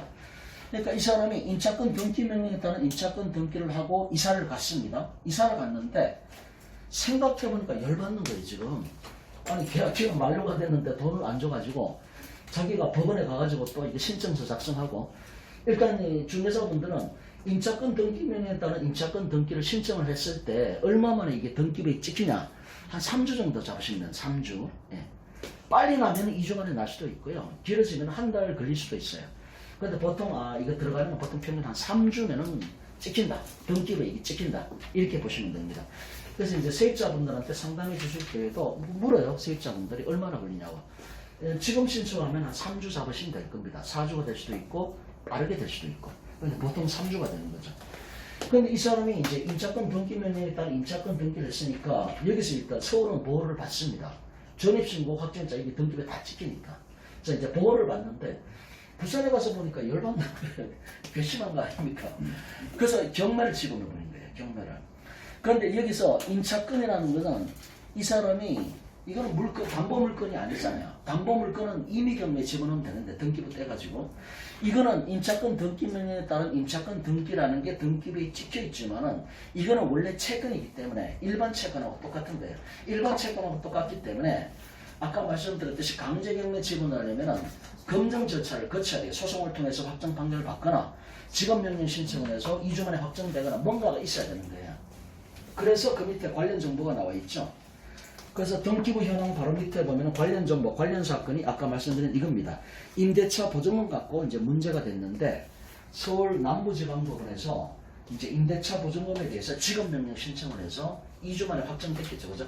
그걸 갖고 집행권원으로 해서 강제경매를 집어넣은 겁니다. 지금 열받아가지고. 그래서 3번에 보니까 강제경매 집어넣었다고 돼 있고 오른쪽에 보면은 이 강제경매가 말소 기준 등기라고 찍혔지 않습니까? 아까 처음에 할 때 말소 기준 권리가 근저, 가압, 담경정인데 근저당도 없고 저당권도 없고 가압류도 없고 압류도 없고 전세권 이런 것도 아무것도 없어요. 그러면은 2차적이고 보충적으로 들어가는 게 경매 개시등기가 말소 기준 권리가 된다고 했지 않습니까? 그래서 지금 강제경매가 말소 기준 등기라고 표현이 되어 있는 거죠. 그럼 말소 기준 권리가 이게 말소 기준 권리니까 나중에 배당할 때 돈 받고 떨어져 나가겠죠. 그러면 강제경매가 있고 강제경매 날라가고 밑으로 다 날아갑니다. 밑에 압류 들어온 거 다 날아갑니다. 근데 강제경매가 말소 기준 권리인데 강제경매보다도 그 위에 2번에 주택임차권 등기가 말소 기준 권리가 되는 강제경매보다 선순위 걸리지 않습니까? 그럼 위에 있는 주택임차권은 배당을 받는데 배당받고 못 받은 미배당 보증금이 있을 때는 낙찰자가 떠나야 됩니다. 인수를 해야 된다는 얘기죠. 네, 그렇게 되는 거죠. 자, 이제 그렇게 시스템이 돌아가는 거고 메뉴에 임차인 현황을 다시 보세요. 임차인 현황. 자, 정구성 씨라고 돼 있는 분이 있는데요.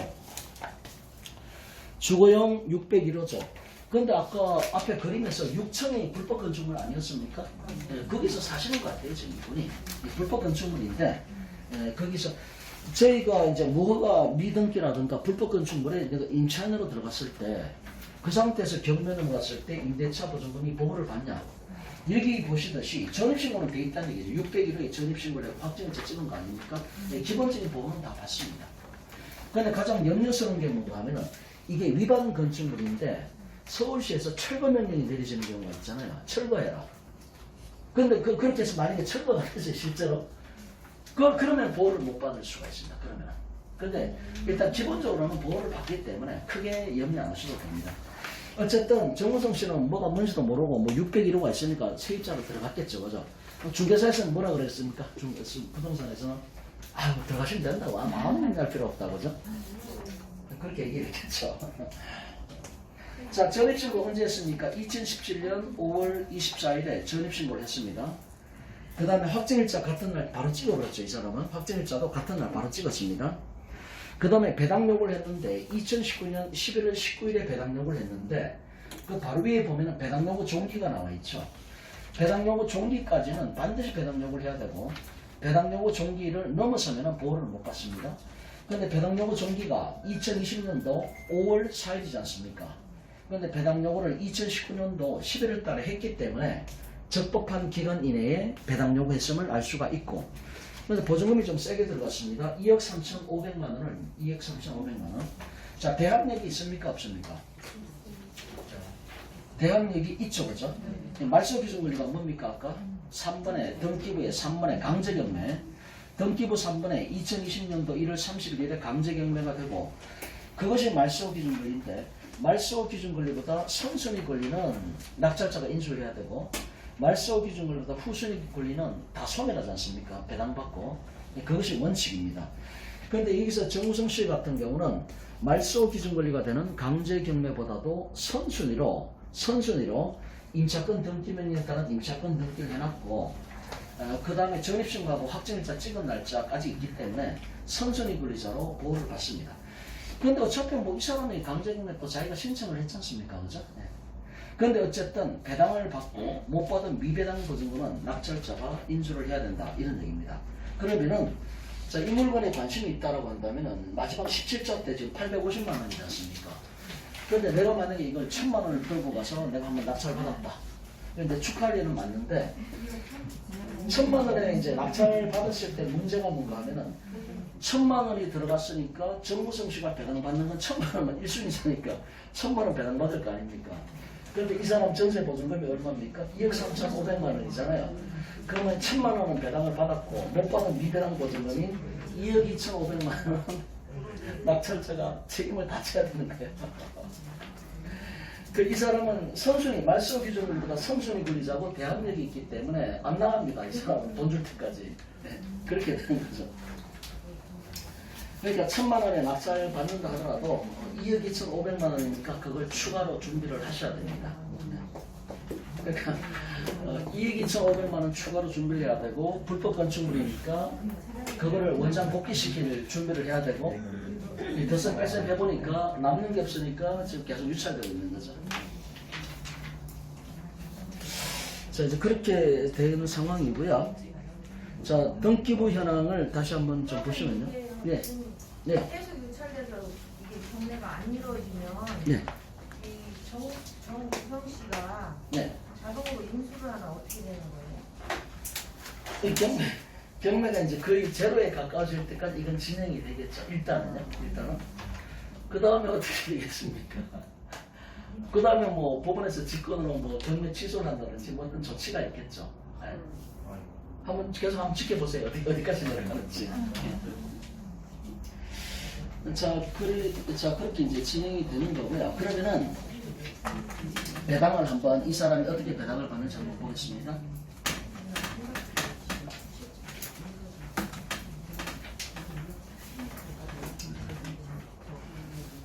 이 사람이 임차권 등기 명령에 따른 임차권 등기를 신청을 했는데,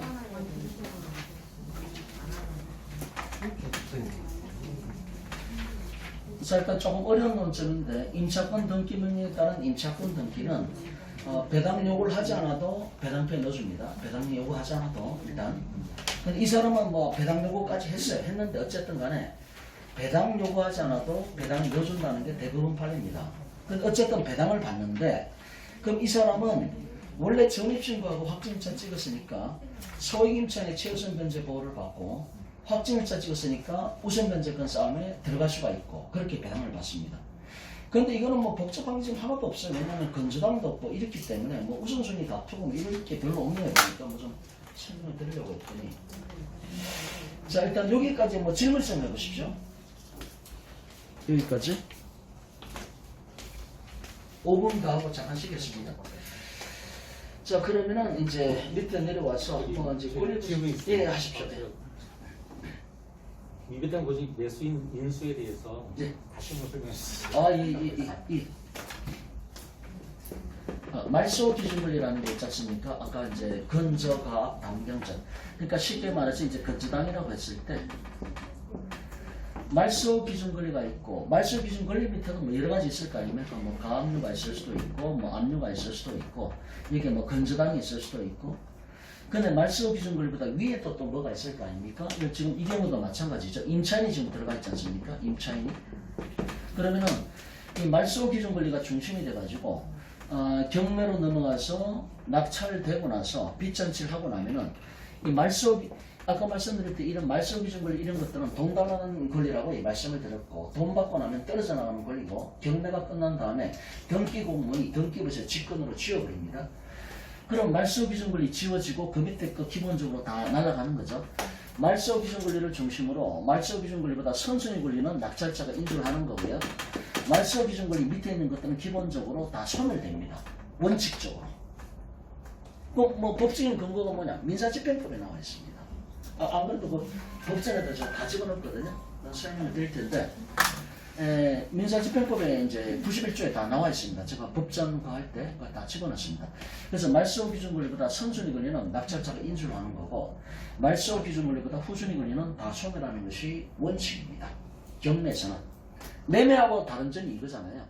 매매 같은 경우는 이 후순위 권리도 매매는 매수인이 다 떠나야 됩니다. 매수인이. 근데 경매는 그렇게 하면은 누가 이걸 낙찰을 받겠냐고요. 이걸 다 떠나야 된다? 낙찰자가? 누가 이걸 낙찰을 받겠습니까? 경매가 진행이 안 돼요. 그렇기 때문에 민사집행법에서는 매매하고 달리 경매 같은 경우는 말소 기준 권리를 정해서 이거보다 후순위 권리들은 다 소멸한다. 배당받고 소멸한다. 배당을 못 받아도 소멸한다. 그래야 낙찰자가 부담이 없잖아요. 그래야 입찰 들어갈 거 아닙니까? 그래야 경매가 돌아갈 거 아닙니까? 그렇기 때문에 말소 기준 권리보다 후순위 권리는 무조건 원칙적으로 일단 소멸한다. 일단. 그리고 말소 기준 권리보다 선순위 권리는 낙찰자가 인수를 해야 된다. 이것도 지금 말소 기준 권리가 등기부 3번에 나오는 강제경매지 않습니까?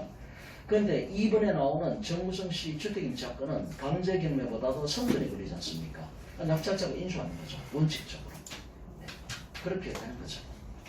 그런데 이 사람이 뭐 주택임차권자로서 배당을 받고 뭐 밑에 있는 강제경매 신청자로서 배당을 받고 근데 뭐 낙찰가가 지금 1,000만 원도 안 되잖아요. 그거 어떡하냐 얘기죠. 그럼 아까 보증금이 2억 3,500만 원인데 1,000만 원 배당받았다 치고 2억 2,500만 원은 말소 기준 권리보다 선순위 권리 아닙니까? 낙찰자가 떠나야 된다고요. 그럼 낙찰자는 1,000만 원에 낙찰받았다고 좋아할 게 아니고 2억 2,500만 원을 추가로 준비를 해야 된다고요. 임차인한테 답으로 줘야 되는 거예요 지금. 그러니까 지금 아무도 안 들어가고 있는 상황이죠. 공부삼아 한번 낙찰을 받아보시면 뭐 뒷책에만 멋집니다 지금. 궁금한 게 네, 있는데요. 질문하시죠. 지금 이거 이 물건 보면은 예. 변이 주류가 2017년에 돼가지고 소유권 이전된 게 19년이기 때문에 매매를 갖다가 세입자 임차권을 갖다가 감안해갖고 소위 말해서 갭 투자를 하고 예. 아니면은 이 사람이 이제 2019년 5월 24일 이전이가 저기니까 하고 만료가 되는데 예. 전 매매인한테 전 소유주한테 뭐냐면은 받지 못하고 그냥 넘어가서 2월 돼서 네. 이제 계약금 이제 만료가 되고 매매로 이제 소유권이 넘어간 당사자한테 내 임대 보증금을 내놓으라 네. 했는데 뭐냐면 이제 못 주니까는 강제 경매 이제 시켰다고 보이는데 네. 거기까지는 이런 상황 추론이고요. 예, 예. 제가 이제 이 물건을 보면 실제로 뭐냐면은 현재 상황이 2022년에 벌어진다면은 예. 결국에 뭐냐면 이 임차권 보증금만큼 예. 매매가 형성되지도 않고 예. 그다음에 이거를 뭐냐면 임차권이 한달라도 임대 저기도 상당히 낮을 건데 네. 그러면 강제 경매가 안 되고 이제 제로에 수렴이 돼가지고 네. 경매 아무도 이제 뭐 사는 사람이 없어가지고 네. 종료가 됐을 적에 예. 이 세입자는 계속 이렇게 살아야 되나 어떻게 되는 거예요? 지금 말씀하신 것들은 그 등기부를 보면은 등기부 2번에 네. 2019년도 11월 19일에 임차권 등기 명령 신청을 해서 임차권 등기가 된 거고, 근데 비고란에 보니까 이 사람이 전입신고해서 들어온 날짜는 2017년 5월 달에 들어왔단 말이죠. 근데 보통 저희가 세입자로 들어갔을 때 보통 2년짜리 계약을 많이 쓰거든요. 그런 걸 미루고 봤을 때 2017년도 5월 달에 이 사람이 들어왔으니까 보통 2년짜리 계약을 썼다고 전제를 깔면은 2019년도 5월 달에 만기가 됐을 거란 말이죠. 2019년도 5월 달에 만기가 됐는데 보증금을 안 돌려주니까 2019년 11월 달에 임차권 등기 명령 신청을 해서 임차권 등기가 됐다. 근데 사실관계는 그렇고. 그런데 이게 1번에 등기부 1번에 소유권자 김명환 씨가 매매로 소유권을 취득을 했는데 소유권 넘겨받은 시점이 2019년도 10월 달이 되는 거거든요. 그러면은 정구성 씨가 2년 계약기간 했을 때 2년 계약기간 만료가 아까 비고란에 2017년도 5월 달부터 2년이라고 하면은 2019년도 5월 달에 만기가 됐을 거란 말이에요. 그럼 2019년도 5월 달에 만기가 되고 김병환 씨가 소유권을 넘겨받은 것은 2019년도 10월 달이죠, 그죠? 만기가 되고 나서 어떻든 간에 새로운 소유권자인 김명환 씨가 이 사실관계를 알겠죠, 그죠? 앞에 주인이 지금 보증금을 안 돌려주고 있는 상황이잖아요. 그걸 알면서도 김명환 씨는 지금 소유권을 취득을 했을 거 아닙니까? 그 양자간의 매매가 될 때 앞에 전 소유권자가 매매 가격을 제시할 때 이 임대차 보증금만큼 까고 샀겠죠, 그죠? 까고. 예. 2억 3,400만 원. 전세가보다 오히려 100만 원을 싸게 샀어요. 여기 기록은 그러한데 어떤 식으로든 전 소유권자하고 김명환 씨 사이에는 현재 그 세입자의 보증금을 어떻게 할 거냐, 인수할 거냐, 어떻게 할 거냐 분명히 합의가 있었단 말이죠. 예, 그런 게 있을 거란 얘기죠. 그런 게 있을 거란 얘기인데 어쨌든 지금 이제 말씀하신 부분에 대해서는 나중에 그럼 이 사람은 어떻게 보호를 받냐, 지금 계속 유찰되는데 보호받는 방법이 없고 민사소송 제기하는 것밖에는 방법이 없습니다. 보증금 반환 청구 소송, 그거밖에 방법이 없습니다. 이 사람은 지금 이제 경매 집어넣으면 될 거라고 생각하고 지금 경매 집어넣었잖아요. 그런데 지금 경매가 안 되고 있잖아요. 이걸 다 따라야 차를 되는데. 받아야 될 것 같아요. 예? 본인. 예. 왜냐면 이게 저희 사고 싶지 않았길래 저 그러니까. 소유권 이전에 김명환 씨가 예. 샀잖아요. 근데 2억 3,400에 샀으니까 예. 원래 소유자하고 이 사람하고 아는 관계에서 일부러 바지사장 내세워갖고 이렇게 하지 않았나 하는 추측이 예상되거든요. 그런데 어쨌든 이제 그 관계는 뭐 둘 사이의 관계인 거고 서류상으로 봤을 때 정무성 씨는 지금 이제 이 김명환 씨한테 보증금을 돌려받는 게 맞죠. 왜냐하면 김명환 씨가 11월 달에 10월 달에 소유권을 취득을 했잖아요. 그렇기 때문에 일단 김명환 씨를 상대로 뭐 어떤 법적인 조치를 취해야 되겠죠. 그러니까 지금 여차하면은 이 세입자 같은 경우는 자기 보증금을 다 날릴 수도 있어요. 못 받을 수도 있어요. 김명환 씨가 별자락을 못 들어올 거야. 난 감옥 가겠다고 못 들어올 겁니다. 방법이 없겠죠. 그럴 가능성도 있죠, 그죠? 네. 지금 불법 건축물인데 이것도 누가 낙찰하겠습니까? 예. 그리고 이제 이렇게 생각할 수도 있죠. 그러면은 이것이 만약에 김명환 씨가 소유권자 김명환 씨가 새로운 세입자를 받아가지고 그 보증금을 받아서 이쪽으로 돌려준다. 그런데 지금 임차권 등기 명령에 따른 임차권 등기가 찍혔지 않습니까? 예전에 말씀드렸듯이 임차권 등기 명령에 따른 임차권 등기가 등기부에 찍힌다는 얘기는 호적에 빨간 줄 올라간 거하고 똑같다 그랬잖아요. 여기 들어오려는 세입자가 등기부를 떼보니까 앞에 세입자가 보증금을 못 돌려받아가지고 임차권 등기 명령에 따른 임차권 등기가 등기부에 찍혀 있잖아요. 앞에 세입자가 보증금을 못 돌려받았는데 내가 여기 들어갔다고는 나도 보증금을 못 돌려받겠죠. 아예 안 들어오겠죠. 그래서 말씀드렸듯이 지금 이제 행정사 사무실에서는 뭐 사실증명서도 저희가 쓰지만은 이런 내용증명 이런 부분도 많이 다루거든요. 그래서 말씀드렸죠. 종래에서 제가 할 때 그때도 보면은 민원인들이 오시는 게 이게 생각보다 많습니다. 그러니까 이 내용증명을 보내달라는 건데 내용증명 쓸 때 이렇게 쓴다고 제가 말씀드렸잖아요. 건물주 당신이 요때까지 만약에 보증금을 돌려주지 않으면은 우리 쪽에서는 임차권 등기명령 신청을 해버리겠다. 그럼 임차권 등기명령 신청을 하면은 보통 3, 4주면은 등기부에 찍히는 거고 그건 호적에 정가가 빨간 줄 찍히는 거하고 똑같기 때문에 차후에 당신도 지금 임대사업에서 뭐 월세 받아 먹으려고 하는 건데 차후에 당신은 임차인 구경도 못할 것이다 이렇게 찍는다는 얘기죠. 왜냐면 안 들어와요. 그 다음 사람은 등기부를 떼보니까 앞에 사람도 지금 못 받아가지고 이 난리가 났다는 게 등기부에 이미 찍혀 있잖아요. 안 들어오죠. 그 정구성 씨가 그러니까 이 소유권 이전 매매가 10월 15일 날 되고 3주 정도 있다가 등기가 되니까요. 네. 이게 소유권 이전이 되는 걸 알면서 바로 등기 신청을 한 거네요. 네, 그렇게 볼 수가 있겠네요. 네. 근데 어쨌든 뭐 이 내부적인 사정은 뭐 요 서류만 갖고는 저희가 전 소유권자하고 새로운 소유권자가 어떤 관계인지 지금 모르겠습니다. 근데 어쨌든 임차인 입장에서는 현재 소유자를 상대로 보증금을 돌려받는 거잖아요. 현재 소유자를 상대로 주택임대차보호법에 명시가 되어 있지 않습니까? 매수인은 그러니까 현재 임대인은 전 임대인의 법적 지위를 그대로 상대한다고 되어 있지 않습니까?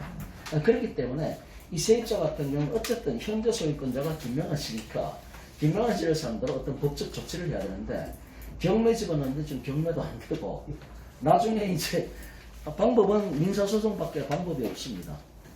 그렇게 보셔야 될 것 같습니다. 자, 일단 그렇게 됐고요. 잠깐만 쉬었다 할까요?